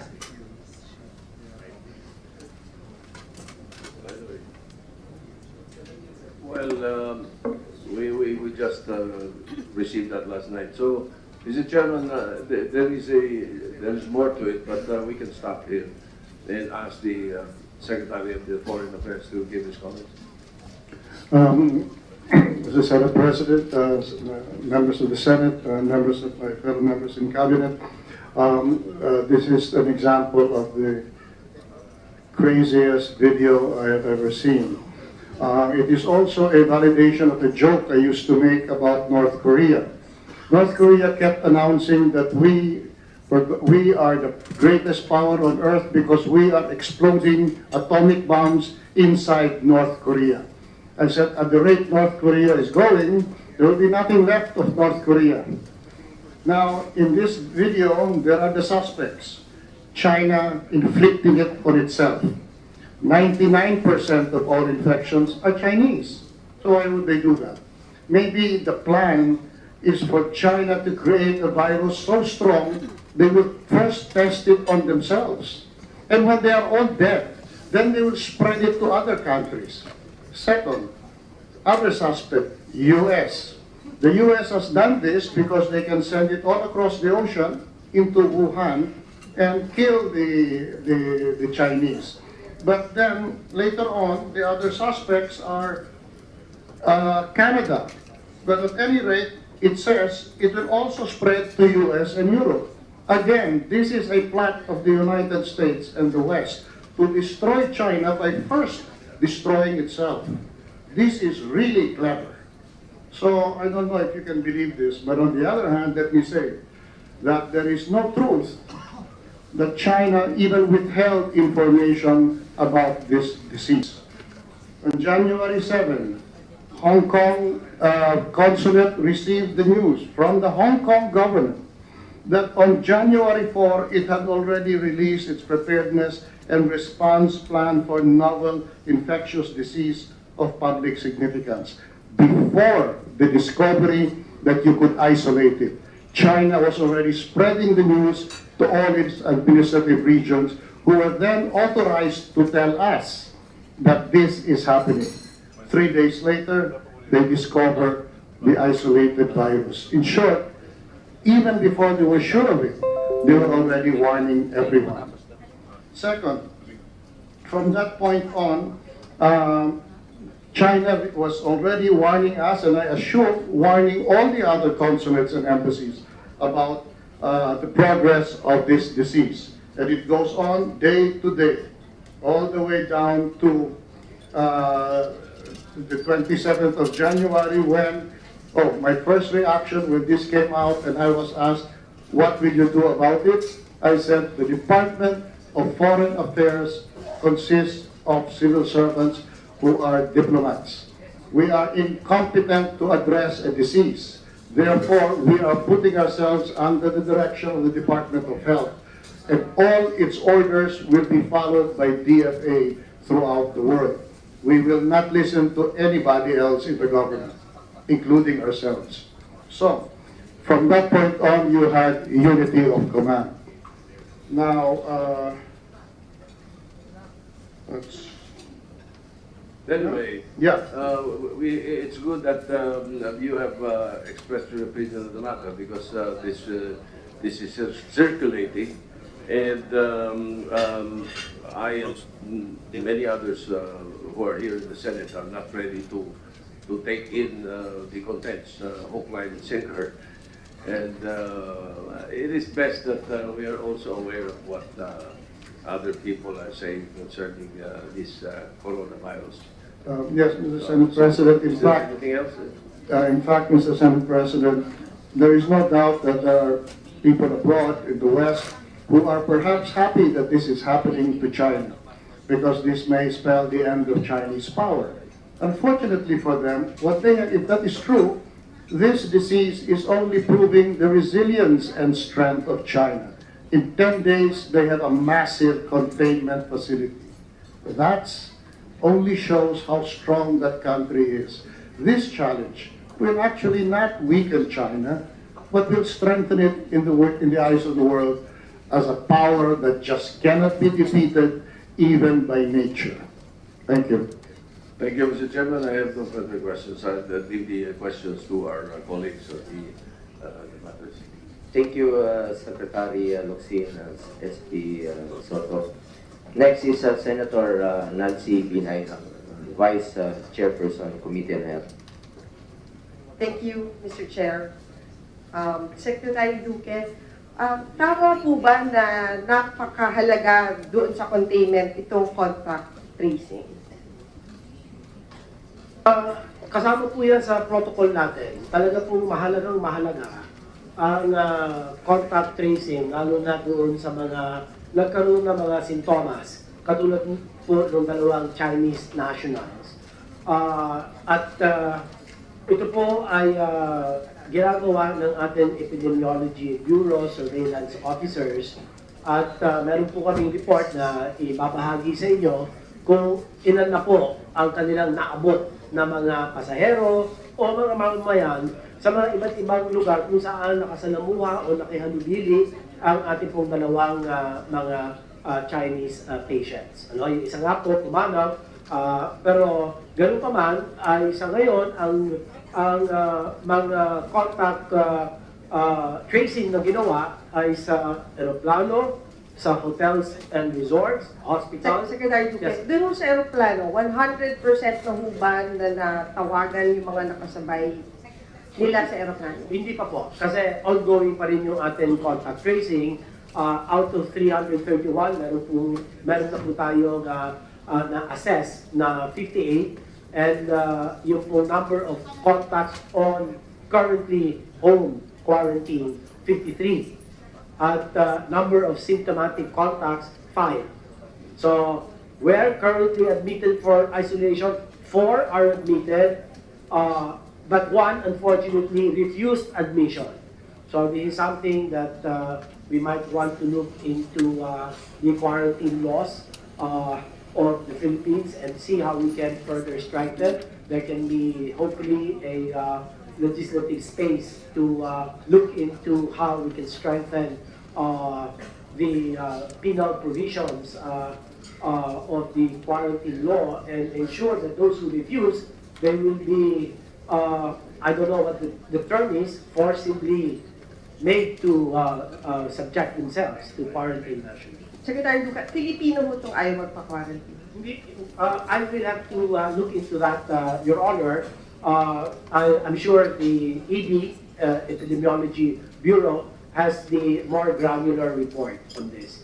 So yung iba naman, hotel resorts, hospital, andito naman, pati public vehicle, other venues, 5, hotel resorts, 41, etc. So we can give you the report now. Sige po. And then, nabanggit yung kanina, di ba may namatay mo na isa. Yes. Ano na ho yung status ng body nito? The 38-year-old female Chinese... So the 44-year-old male who passed away. Ano bang protocol natin pag namatay at may coronavirus? Ito ba yung i-cremate or do we send the body back na buo? Paano ba yung protocol? We are in coordination, or we have been in coordination with the Chinese embassy. And the guidance is for the body to be cremated. Unfortunately, the first groups that we were able to contact initially agreed, and this is within the community of the Chinese Chamber of Commerce, who initially said they would cremate and put the ash rather in the ash in the whatever crematory that they had. No? But unfortunately, they backed out. So now we're talking with a funeral parlor that has agreed to do that today. So I just have to get the latest the update on this, whether in fact this the body of this Chinese national has been cremated. So we'll give you the updates as well. Wala ho din batas that can compel DOH na yung mga crematoriums kailangan i-cremate nila kasi ilang araw na din ho ito at hanggang ngayon hindi pa rin ho siya naka-cremate. The experts behind me are one in saying that he no longer will be infectious once dead. So pag namatay, hindi na ho nagiging carrier. Wala na ho. Hindi na ho magiging carrier. Pero naka-sealed kasi ito, naka-sealed body-bag ito. So talagang kahit na may agam-agam, yung po measures ensure that this is still and therefore the coronavirus will not be able to get out. Pero kung galing ako Secretary Duque, bakit ayaw nila i-cremate if it's no longer contagious? Well, they have their own mindset. That's the problem with them. Sabi ko nga, pamira naman, you're fellow Chinese, no? Dapat pakita ninyo na susuportahan ninyo. But I don't know, I need to get the full story behind. But it's very unfortunate to hear stories like this because it is at this time when they should, in fact, express more sense of, patriotism for their fellow Chinese national. So I don't know, it could difficult to understand. Sige, Secretary Duque. And then, ilan ho yung staff na dedicated for contact tracing? Ilang staff ho yung dedicated for contact tracing? Can I just ask my ED director? Ang contact tracing po natin we have for the flights in Metro Manila, yung Cebu PAC and the PAL, dito po ang nahulog NCR Epidemiology Bureau, surveillance officers. Ngayon sa region naman, doon po sa mga pumunta sa mga hotels, pumunta sa mga tindahan, ay yung ating pong Region 7 Epidemiology Bureau surveillance officers. Ilan mo? Inaantay ko lang po. Para Kasi, Secretary, remember, this is just one case. Yes. I guess, pag nagkaroon pa ng, well, hopefully, wala sanang, hindi na madagdagan yung bilang, pero kung madadagdagan, kailangan malaman natin kung if there's a need to augment yung staff, lalo-lalo na pagdating dito sa contact tracing. But meron nung mga hakbang na sinasagawa pag-ugnayan sa DILG. Kasi po kanina na-report na meron pong mga binubuong mga task force ang DILG para matukoy ng mga barangay captains, kung sino-sino sa kanilang mga mamamayan ang dapat quarantine. But of course, we need to level up their competence in being able to identify. So, yung pong technical support na manggagaling po sa atin NCR as well as in the concerned region.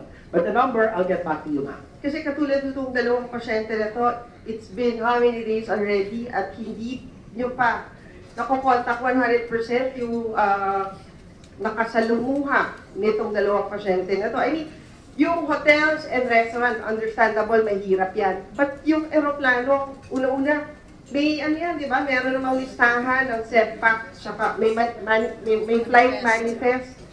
Di ba dapat ngayon pa lang, for me, dapat Secretary, 100% na alam na ng mga pasahero na yon na they've been exposed to the virus.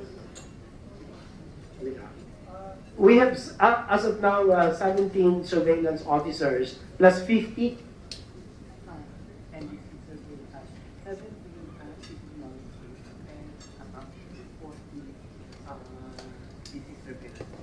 Okay, so the information is that we have 17 epidemiologists constituting a team with 40 surveillance officers. So ito po ang ginagawa, nakikipag-ugnayan din sa kanilang counterparts sa mga pamahalaan lokal. So siguro, Secretary, ano yung naging difficulties nyo in getting in touch? Siguro lalong-lalo na dito sa kasama nila sa aeroplano.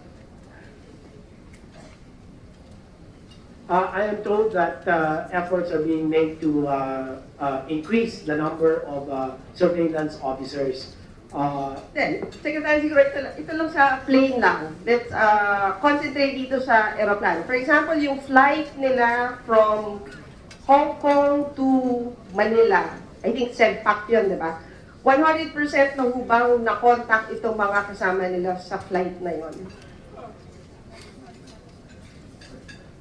I am told that the Cebu PAC and PAL have a system in place to get in touch. Secretary, I'm asking simple question lang. I just want to know kung na-contact nyo na ba lahat ng pasahero from Hong Kong to Manila na sumakay sa SEDPAC? With the yung flight manifesto, so how many percent?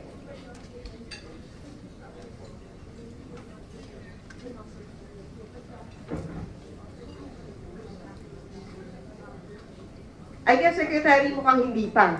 Kasi, it looks like, yes ma'am, I'll be the first one to admit it's not easy to do this.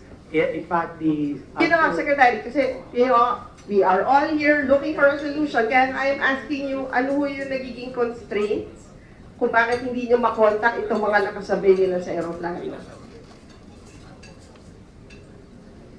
Baka hindi yun lang hanggang ngayon, hindi pa rin alam ng mga nakasakay doon sa aeroplano, nakasama pala. Meron nung silang mga announcement na ginawa na, the flight number and the two airlines have already continuously shared this information so that those who actually were inside the planes would know that they have to follow the following But steps. apparently, Kang Secretary, hindi nyo pa naaabot lahat eh. Hindi pa nga ho. I will, So ano ho yung nagiging problema? Is it kulang ba tayo sa manpower? That's one of them. Hindi nyo talaga alam kung saan sila pupuntahan kasi yung contact information sheet kulang. So,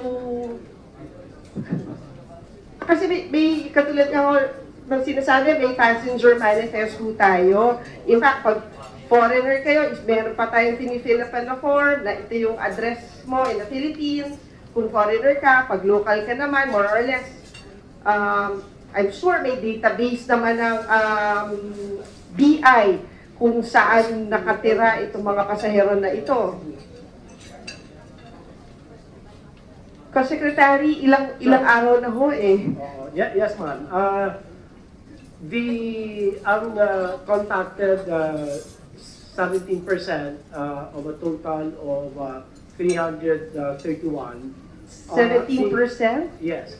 Airlines are not sharing. Ito, baka pwede natin hong pagkaisahan ito. The airlines are not sharing contact details of the passengers. Okay?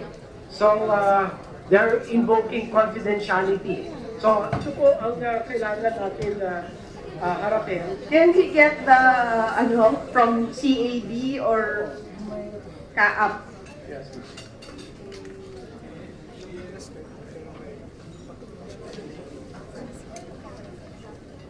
So, ibig sabihin, Secretary, hanggang ngayon wala pang may kopya ng flight manifest? Kasi ayaw ibigay ng airline? Yeah, meron but no contact details. Redacted. Sige po, GM. Thank you, Mr. Chairman, and your honors.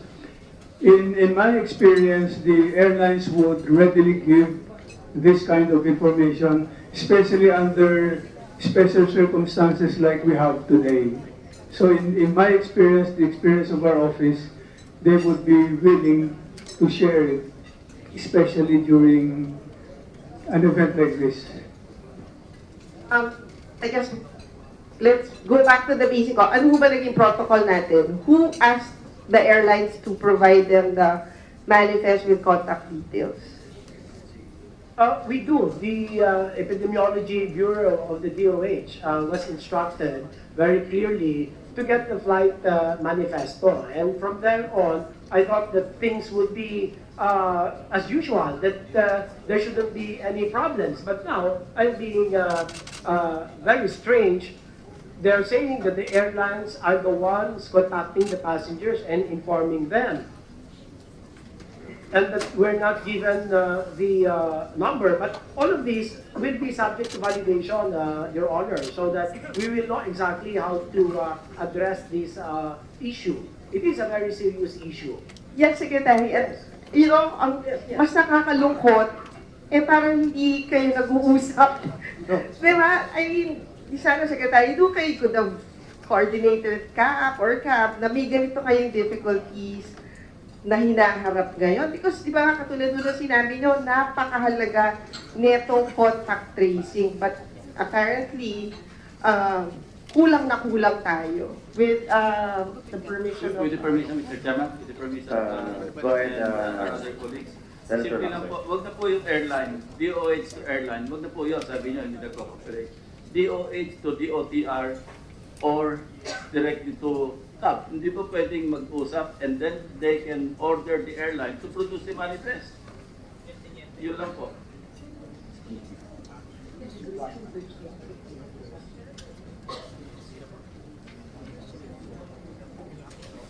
Go ahead, Senator De La Rosa. You may interject. Yes, with the permission of Senator Binay. Sir, Secretary Duque, once you have the manifest already, bigay mo sa PNP. 3 days lang yan, maximum 2 days. Accounted lahat yung tao na yan. How hindi nyo suluhin ang problema? Hindi ninyo sinishare sa ibang ahensya eh. Sabi nyo, competency. Pero ano yung police anong gawin para hindi mag-spread yung virus? Di ba, 2 days lang yan, accounted lahat yung tao na yan. Pagbigyan niyo listahan sa pulis. Your Honor, Mr. Chairman, I'm told that these airlines are invoking the Data Privacy Act. I don't know how. This is rather strange. In a time of urgent, situation, I do not understand why this is the case, but I think that has to be investigated, and we will look into it, Mr. Chairman. Why this invocation, which I find very inappropriate, to say the least. Okay, go ahead, Sir? GM Monreal. Sir, with the permission of the chair and the rest of the members, allow me to outline, as a former airline employee, again, for 30 plus years, there are protocols. First of all, when a passenger makes a booking, the airline, before closing the reservation, they give the details. Even to the US, the addresses of the passengers are being taken down. Okay. Now we're talking about this situation. Right now, the situation is in contact tracing. As soon as the name of the passenger is related to the airline, I can attest to you that they will not withhold the name. Based on the protocols, the revised protocols now, with a person involved, if I say that a suspected person, based on ICAO standards, the 4 rows in front, 4 rows on the right, 4 rows on the left, and 4 rows at the back. Of course, seats are rows to make it more. Then those are the primary suspect or to be contacted. You don't have to call all the passengers because as a commercial carrier, they are equipped with HEPA filters. HEPA filters normally, clean the air inside the aircraft. But however, that being said, we have already been in the news that there's a contact tracing. People, as long as you tell them the flight number, the exact flight number, I'm sure if you were that on board, you will initially also volunteer yourself. So basically, I don't see any reason why airlines are going to withhold the name of the passenger. Go ahead, Secretary Alexie. What I know is that not just as Secretary of Foreign Affairs, but as any air traveler, is that you cannot even get out of the plane unless you give the details that says where are you living, what is your address. I have been reprimanded in airports for failing to give the exact address of the hotel. Therefore, that slip of paper is in the custody of the Bureau of Immigration, and there is no such thing as a right to privacy. Otherwise, we are open to foreign invasion. We would like to request the DOH to coordinate with the CAAT, the Bureau of Immigration, the PNP, to aid in tracing of contacts like during the MERS-CoV incident in 2013. Pwede niyo pong pag-usapan yan sa inyong interagency task force, Secretary Duque. Mr. Chairman, just one point, Mr. Chairman, with the indulgence of our distinguished. I think it's important to find out who is in charge, Mr. Chairman, from DOH, who is in charge of this tracer contract tracing, Mr. Chair. Kasi I think lahat tayo, overwhelming yung consensus ng buong Senado na unacceptable po yung at this point in time, we are only talking about the passengers on the plane, 17%. 17%. We wanted to find out who's in charge, who's accountable. Kasi kung sasabihin natin, ready tayo, we're doing everything we can, and then we hear from the horse's mouth na hindi sila na-contact, hindi sila na-coordinate kung paano sila makakatulong. We just wanted to know, Mr. Chair. Thank you. Mr. Chairman, this is quite operational, and I have been in touch with our Epidemiology Bureau. In fact, for the record, I would like to state his name. His name is Director Ferchito Adelino. And in all of our meetings, there has been no indication or no issues raised to me that this is a problem. Because he's saying, he's telling me that he has already spoken to my undersecretary, but I'm not aware that this is this very operational as a Secretary of Health. I don't know the steps, the specific measures of how this should be done. And I hope, Mr. Chairman, that you give me a chance to look into this and I'll have it investigated, because I can see here an issue of lack of transparency on the part of some of my people here. And I'd like to investigate this to go into, because ano nyo lang, yung kami araw-araw nag-meeting, may task force, may repatriation, yung po mga ganitong operational details, eh hindi po nalalaman ng Secretary of Health yan. And I think some of the secretaries would agree with me that such operational details are already assumed as part of their job, and we presume this is part of the regularity of their work. So, mahirap naman po yung Secretary na pakikilaman po lahat ng detalya, and I will lose sight of the bigger picture, the more strategic interventions. Mr. Chairman. But I will have this investigated, Mr. Chairman. Go ahead, Secretary. Mr. Chair, this is sad to say, what we have here is a glaring example of a failure to communicate. The Senate committee is now asking for what should be the protocol or what should be the template for the process. You know, if the Department of Health will be the one that will follow up the airlines, and the Department of Health has no ascendancy nor power to put suspension or to force compliance, they'll not follow.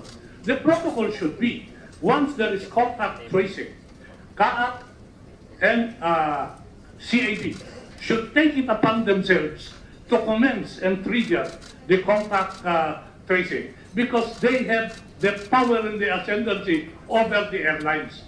And hindi ho ba kung magpa-follow up tayo, ang magpa-follow up yung may poder at may authority para sumunod? Kung ang magpa-follow up ho, walang poder at walang authority, Panginoon ko, hindi ho susunod yan at magde-delay yan.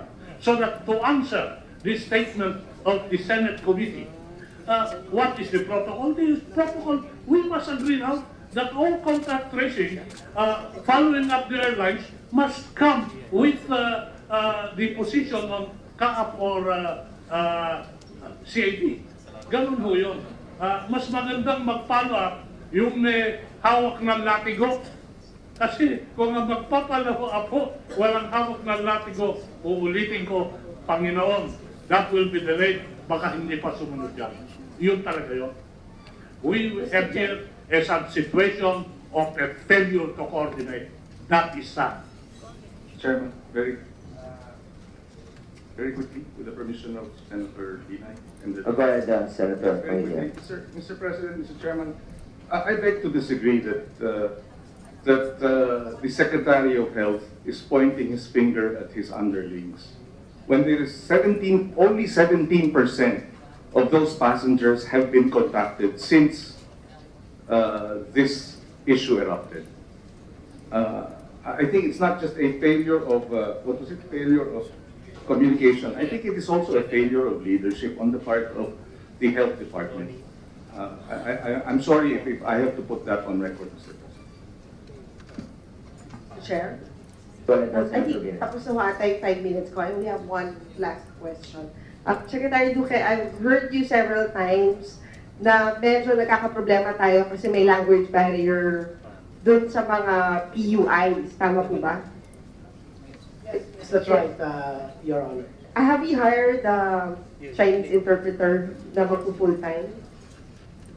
It's the agreement that a interpreter should be hired for better communication. So at the moment, wala pa rin tayong Chinese interpreter. Requested the DFA for a dedicated group of translators. So we'll follow up on this. So wala pa din mo? Wala pa rin tayong pool of translators. Secretary Locsin, baka pwede bigyan yung sila ng pool of translators. Ma'am, if I may say, this has nothing to do with interpreters. nobody can enter this country without filling out that form. That form is in the custody of the Bureau of Immigration, and it should have been accessible to you guys. No, Secretary Locsin, because I've heard Secretary Duque say, yung first patient na coronavirus, medyo may language barrier daw Yes. when you're interviewing her because Chinese nga siya. So I think dapat may dedicated team din ngayon sa DOH na Chinese speaking para if there's more Chinese patients that will come in, hindi mo magiging problema to communicate with them. And I think siguro kailangan din may complan tayo, I don't know, parang Chinese complan. Kasi alam naman natin, at the moment, marami tayong Chinese workers, Chinese tourists, and baka hindi ho nakaka-reach sa kanila yung message on how to address this virus. Yes, ma'am, but I won't throw blame all over the place except at CAB and the Bureau of Immigration. Aside from those two characters, let me just say that the Chinese language experts are deployed in China. Anything else, I think it behooves us to go to the Chinese schools and recruit them if they will join us. But yes, you're right. Also, for the tourists who are coming in, I think a program should be started to enroll the Chinese school teachers to join, and perhaps we can pay them. But meanwhile, these two characters here should do their jobs. As I was just telling them, when it's time to throw people under the bus, please, the bus is there. Thank you, Mr. Chair. Senator Binay, I was informed that the DOTR Secretary Tugate, Secretary Dominguez of Finance, and NEDA Secretary Pernia have to leave for another important meeting. The heads of the attached agencies of DOTR will remain here. Any senator would like to ask quick questions to the DOTR, DOF, and NEDA? If none, we wish to thank them for giving time and attending this hearing.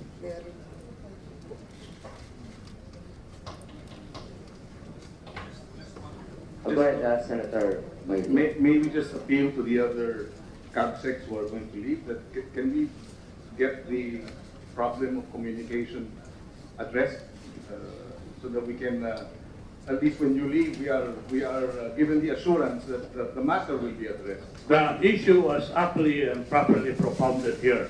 The issue being, what is the protocol?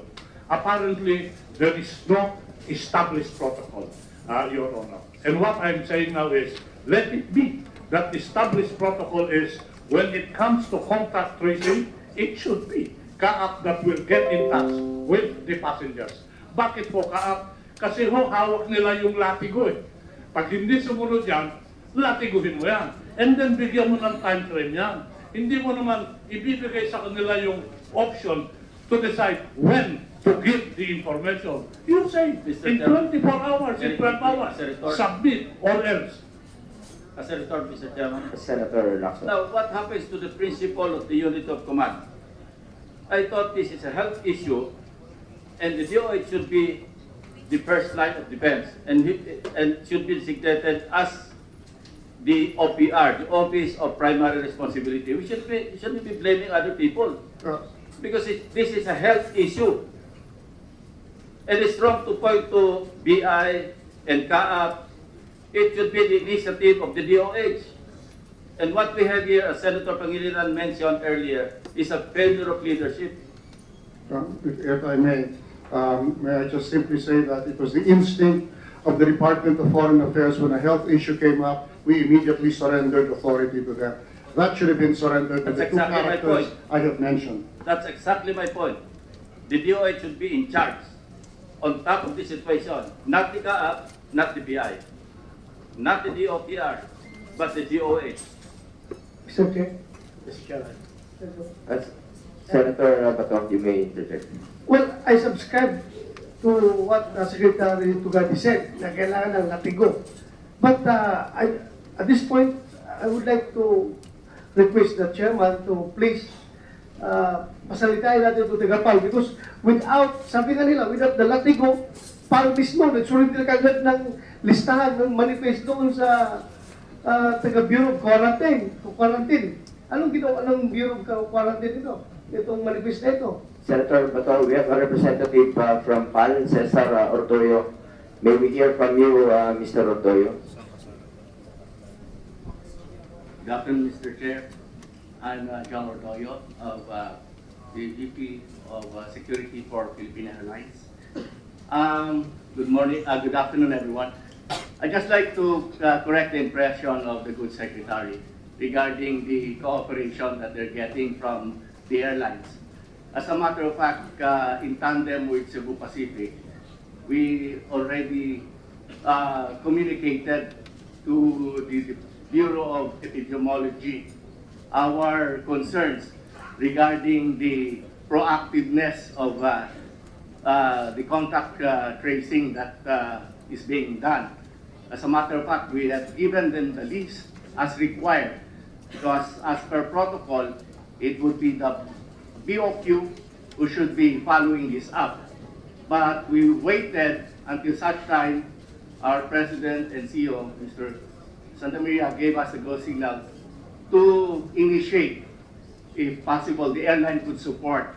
And we did that.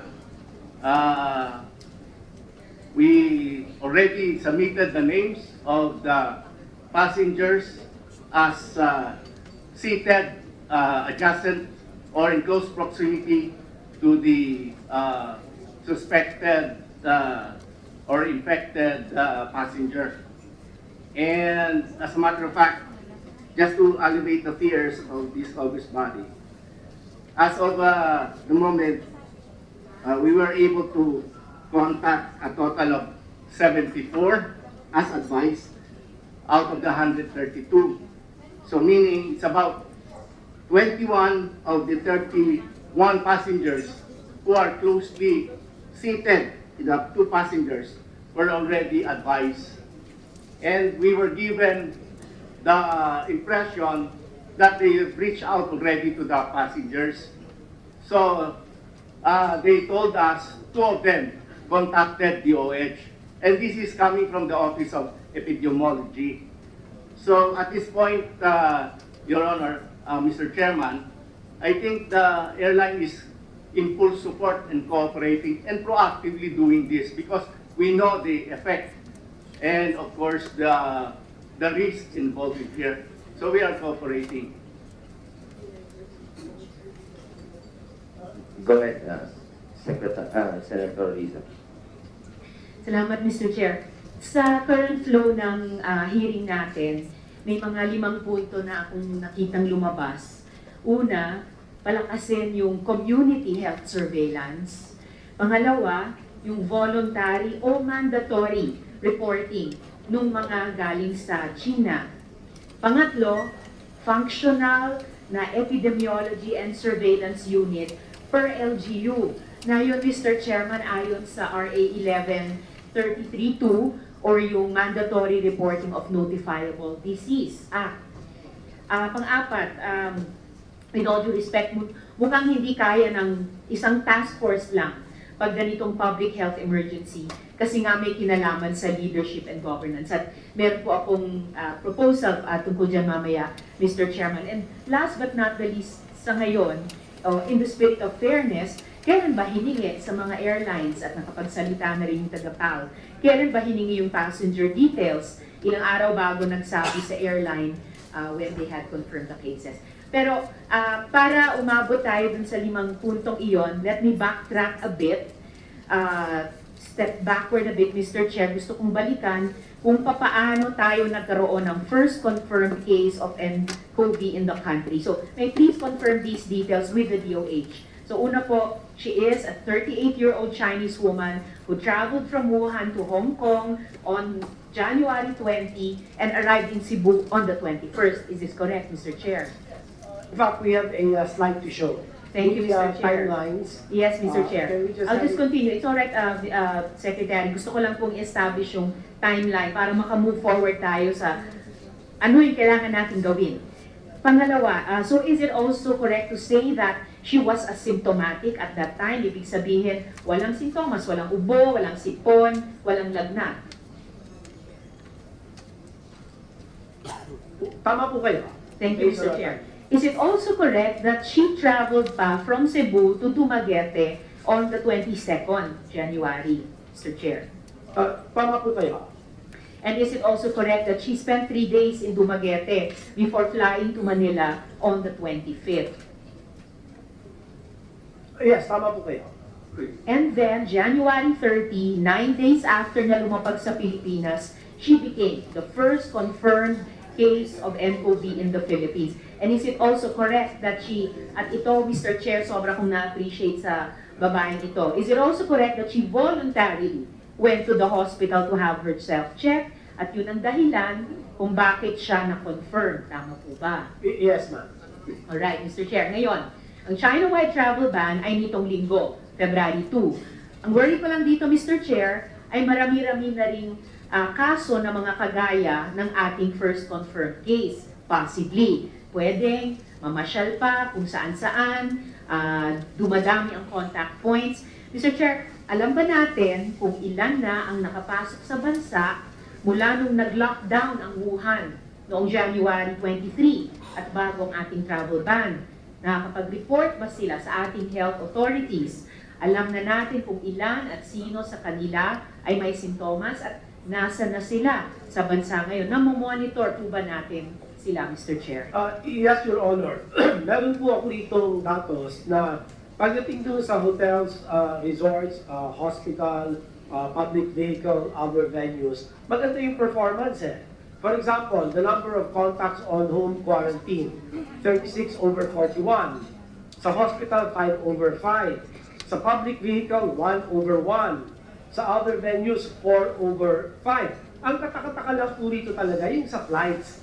Kaya nga, I want to, in fact, let me just for the Mr. record. Secretary, I'm sorry to interrupt at this point, but I think the point has been clearly and correctly made na kailangan, and DOH has all the mandate as the commander under this unity of command that Sec. Locsin said, to acquire that data in the interest of public health. But please do submit yung mga data na sinabi nyo earlier sa committee through the chair. Pero what if, Mr. Secretary, in the case na kapag yung isa sa mga traveler na ito ay magkasintomas na pero ayaw mag-report, ano po ang gagawin, paano sila i-manage?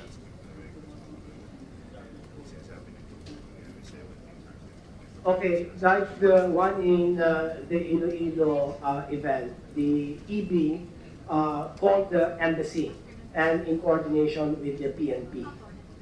Thank you, Mr. Chair. At least nakikita yung interagency cooperation to respond to problematic situations like that. Paano naman kung may isang Pinoy, nagkaroon ng contact, nagkaroon ng sintomas, pero dahil Pinoy tayo, di ba, takot tayo sa ospital, minsan sa gastos, kung simpleng ubo, di naman tayo automatic na nagpapacheck up. Handa po ba ang DOH sa ganitong scenario, Mr. Chair? Handa po. At saka yung pong kanilang agam-agam na baka hindi sila makabayad, meron na po tayong ginawa sa PhilHealth nCoV package, which is 14,000 per member who is admitted for nCoV illness. So, ito nga na po, Mr. Chairman, with your permission, I just want to put on record that itong mga ito, ako na nga po ang nagmando sa akin po mga tao. Now you have to give me the names of all the people that these patients had interacted with. It was me. You ask these guys. And kaya nga, I'm really worried because there's an institutional competency problem here. Because And we will get to that, and then you start looking into such granular, and in fact, I did it. You can ask these guys. I've been telling them, you give me the target. You have to identify, there has to be a metric. You have to show me the number of people that these patients had interacted with. There has to be some kind of a projection of numbers. Yes, Mr. Chair. And I believe 4 by 4 by 4. yes, Mr. Chair. I Apat believe sa harap, apat sa likod, apat sa kaliwa, apat sa kanan. So sabi ko, o di gawin ninyo. And ito naman, yung akin, with all due respect, sinabihan ako na baka ito naglakad naman yung pasyente throughout the fuselage of the plane. So pwedeng umupo, pwedeng may nahawakan.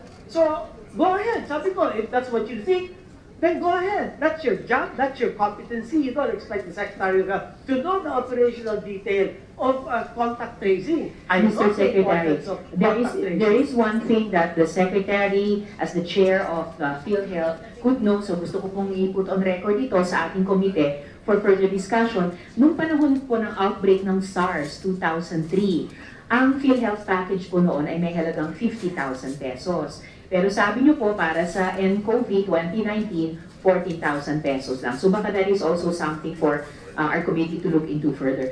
In any case po, Mr. Chair, no, nakakabahala po yung iba't ibang ganitong mga sitwasyon at scenario. I also want to put it on record that I am grateful for the hard work of our Department of Health. I'm sure hindi pa kayo nakakatulog, on-call po kayo 24/7, and the public would be grateful for a stringent community health surveillance to be put in place right now. Right now, Mr. Chair. Alamin natin kung ilan at nasaan. No excuses on the part of any of us. Ilan at nasaan na itong mga nakapasok bago pa ang lockdown at travel ban, lalo na yung mga galing sa China in the past 2 to 3 weeks. Magkaroon ng voluntary or mandatory reporting, i-monitor ang kanilang kalagayan at bigyan sila ng angkop at sapat na healthcare interventions. May mga nagsasabi na huwag mag-panic, Mr. Chair. Tama naman iyon. Pero hindi mo rin po masisisi yung ilan nating kababayan kasi hindi pa naman ka-level ng Japan ang ating healthcare system. So I really believe we really need to do all of these necessary precautions. And kaugnay nito, Mr. Chair, sa ilalim nga po niyang RA 1133-2 o Mandatory Reporting of Notifiable Disease, may dapat pong nakatalagang epidemiology and surveillance unit sa bawat LGU, sa bawat health facility, sa bawat points of entry. So, ilang ESU po ang naitayo, Secretary, simula nang maipasa yung batas? Ilan po ang target pa na maitayo? At ilan po dito ang functional?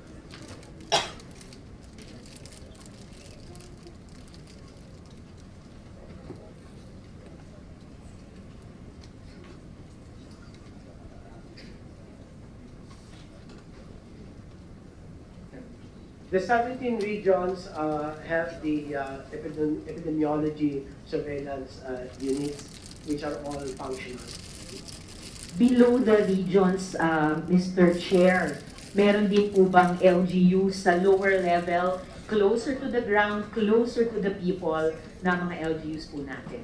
I'm told there are about not more than 10, Your Honor. So siguro, Mr. Chair, that's also something for us to look into, na makapacitate, masuportahan yung ating lahat ng mga LGUs, lalo na po yung mga low-income LGUs. Yung health facilities po natin at yung points of entry po natin, meron po ba silang mga epidemiology and surveillance units? Meron po tayong designated lang na mga epidemiology surveillance officers. It's a plantilla issue that we hope to be able to make the representation with the DBM to allow us to create additional plantilla positions. Well, nabanggit na rin po kanina, Mr. Chair, yung possibility which I think everyone around the table ay susuporta ng supplemental budget kaugnay nitong 2019 NCOV. Pero yung RA 1133-2 ay naipasa po nung nakaraang kongreso pa. So dapat naging proactive tayo, siguruhin na lahat ng dapat tinayuan ng ESU ay naitayo na bago pa nagsimula yung ganitong public health emergency ulit. At lahat po ba, at least ng mga established ESU natin, sa 17 regions, yung 10 others sa lower levels, kung saan po nakadeploy yung ating mga designated officers, ESU officers, lahat po ba niyang mga ESU ay may kakayahan at handang tumugon kung sakaling magkaroon ng local outbreaks?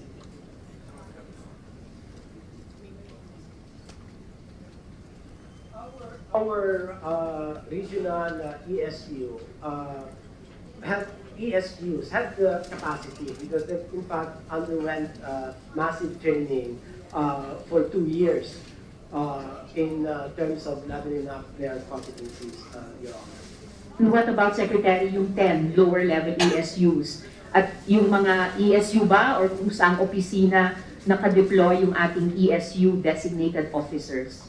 Well, what they have been provided is a basic training on field epidemiology. However, these are all supervised by the regions, and the gaps are being assessed every now and then to be able to address those gaps, Your Honor. Well, bilisan po natin, Mr. Chair. Hindi na panahon para mag-assess lang. Kailangan kayo po talaga yung front line of defense natin sa anumang public health emergency. And paalala ko lamang po na under that law, all LGUs may ESU dapat. All LGUs. Kung kaya ko po, Mr. Chair, na i-audit ang kasalukuyang bilang niyang mga ESU at siguraduhin functional ang mga ito sa susunod na mga araw at linggo, lalo na sa mga lugar na pinaglalagian ng mga bisitang nanggaling at dumaan sa China, anuman ang nationality nila, at sa mga lugar na mayroon ng confirmed cases of nCoV. Kaugnay po nito, Mr. Chair, gusto kong malaman mula sa DILG kung naihanda ba nito kay Nasec Anyo, policy guidelines, programs, plans, ang ating mga LGU, yung kanilang mga responsibilidad sa ilalim nitong RA 1133.2 at may baseline po ba ang DILG at ang DOH kung anong capacities ang kailangan pa ng ating mga LGUs in relation sa 1133.2, Mr. Chair. Kaanyo, please. Yes, ma'am. We will work that out with the DOH and comply with those requirements, Mr. Chair. Ang tanong ko po, Mr. Chair, ay kung naihanda na ba yung ating mga LGUs para sa kanilang mga responsibilidad sa ilalim ng RA 1133. Yes, Mr. Chair. We've been doing, even in our newly elected orientation, kasama po yan sa aming mga dinidiscuss with our LGUs.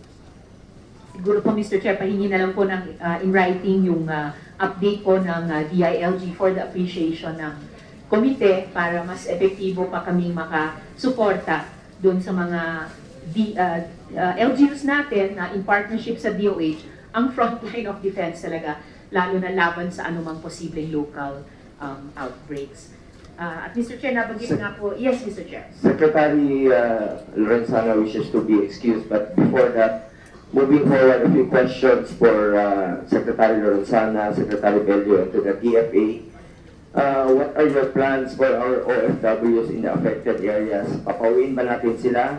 Kinayagan na ba sila? How about the Filipinos who are coming together with the DFA? What are the preparations in place for this?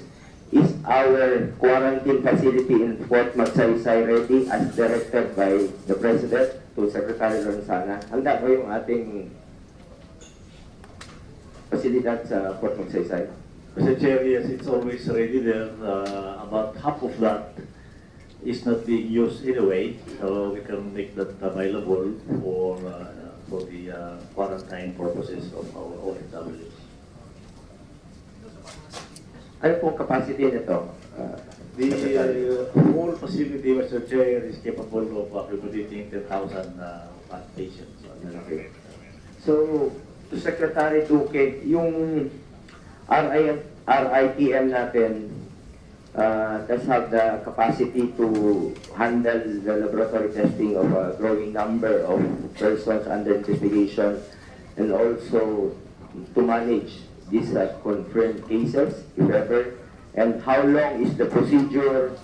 During the budget deliberation, we have increased the budget of RITM for 2020 to further capacitate the RITM from the proposed 118 million to we have increased it to 223 million. Gaano katagal po itong testing? Makuha ba kaagad yung resulta? Magkaroon kaagad ng peace of mind ng ating mga kababayan?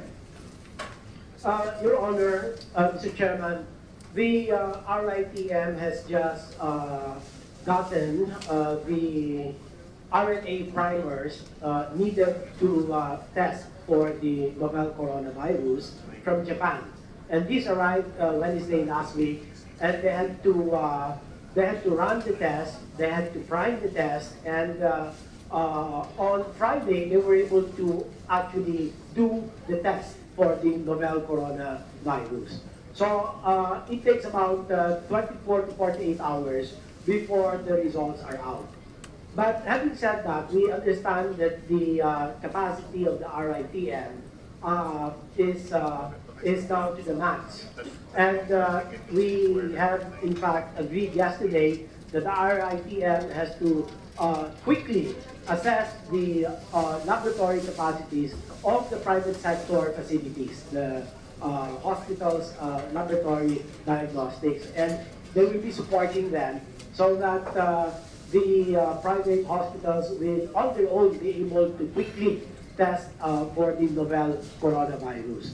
So this is now in place. The WHO has already provided the primers for not just RITM but also for capacity building for the private sector hospitals. So yan po, yung isa pong primer, ito po 1,500 ang kayang gawing test. And I was told by RITM, there are already 2 sets of RNA primers. So makakapagawa na po sila ng 3,000 tests. Ang problema lang po, dahil ang test results come out from 24 to 48 hours, talagang hahaba ako yung linya sa RITM. Kaya dapat let them simultaneous testing capability, and that's where the private sector has come in. Secretary Lorenzana wishes to be excused if there are no questions to the DND and also to the Chief of Staff. Laging handa naman itong mga sundalo natin para tumukon kaagad sa pangangailangan ng ating mga kababayan. We thank Secretary Lorenzana and General Filimon Santos for attending this meeting, sir. Thank you, Mr. Chair.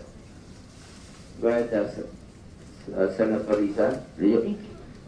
Thank you, Mr. Chair. This is your last question. All right, Mr. Chair. My last question from my first round kasi meron pa akong ibang mga tanong. Kaugnay po nung ating mga OFs. Nung nakaraang linggo, nanawagan ako ng full assistance para sa ating mga OFWs na mga kailangan ng tulong sa kanilang repatriation kung kinakailangan.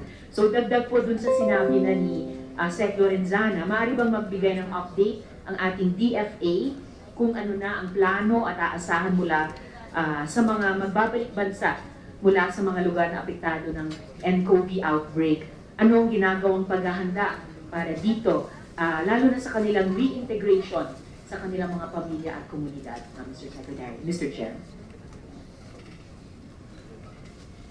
Secretary Locsin, update on plans at yung mga asahan ng mga maaaring ma-repatriate ng mga kababayan natin, paghahanda, and then lalo na for their reintegration Yes, to their families and communities. I don't know about the reintegration, but I do know that we have now coming in from Hubei province. I immediately turned to the boss of this whole operation, who is now overburdened. What do we do? And he said there are protocols for that. They will be stopped at the airport. They're arriving in Clark, and then they will be taken to quarantine facilities. Now, the question is, what about those? And I raised this yesterday. What about the Filipinos who came, for example, from Hong Kong, and their employers want them to go back because the domestic helpers in Hong Kong are well treated. They are not treated savagely as they are in other countries. In Hong Kong, they are cherished. And Carrie Lam, the executive of Hong Kong, has asked, please, can they come back? And the debate yesterday was this. If we send them back, then they go into harm's way. But I have an argument for that. If we send them back and something happens to them, well, the facilities of the Chinese government, I assure you, are superior to those of any other country in the world because they are tackling the disease. So I have appealed that they be allowed to go back. Now the question is, isn't it the duty on our part to protect them? This came up already in the question of our workers in Tripoli. The workers in Tripoli said, can we go home for Christmas? And some departments said, well, if they do, we will stop them from going back to their jobs in Tripoli because there is danger there. My argument was this. If we don't let them come home for Christmas, they stay in Tripoli, they will be killed in Tripoli. But if you follow me and you let them come home for Christmas and let them go back to their jobs, supposing something happens to them, well, they will die happily because they spent Christmas with their family. Now that may sound like a joke, but I don't joke with the lives and the feelings of my people abroad. It is easy to talk about my people from here, but I care for them. Not just for their safety, but for their feelings. That is the policy of the Department of Foreign Affairs. Thank you, Mr. Chair. So siguro, in my second round, kung may second round tayo ngayong hapon, pwede natin i-follow up yung other areas of reintegration at saka ito nga ang issue ng security ng trabaho ng ating mga OFs. So kailangan dinawin sa DOLE at POEA anong advice nila tungkol dito. Basta overall, Mr. Chair, bigyan po natin ng full assistance ang ating mga OFWs na nais maghanap buhay at kasabay siguraduhin natin yung kanilang kaligtasan at kalusugan saan man sila naroon. So that's it from my first round, Mr. Chair. Thank you, Mr. Chair. The tourism impact was already presented earlier by the DOF. If there are no other questions for the DOT, Secretary Puyat is excused. We thank Secretary Puyat for attending this meeting. Yeah, one question? For Secretary Puyat, perhaps I can also direct this to Dr. Hindra. You mentioned a while ago, and I've been reading the WHO reports, that coming from the WHO spokesperson himself, Dr. Christian Lendmeyer, that there is supposed to be no travel ban. Are you reiterating this? Because I've been glancing at IHR rulings that there has got to be one voice. No offense to Secretary Locsin, IHR here is not human rights, international health regulations. So, ano po, you're a foreigner, I'm a little bit confused. You are recommending a no travel ban, while some sovereign states are imposing a travel ban. So which is which? Which should supersede? Because everything emanates from your directives of the World Health Organization. And that probably would be the concern of the Secretary of Tourism. Is a travel ban needed right now, or do you leave it to the sovereign states to decide whether to impose such a ban? Doctor, a short answer. With your respect, sir, the WHO recommendation is a global recommendation.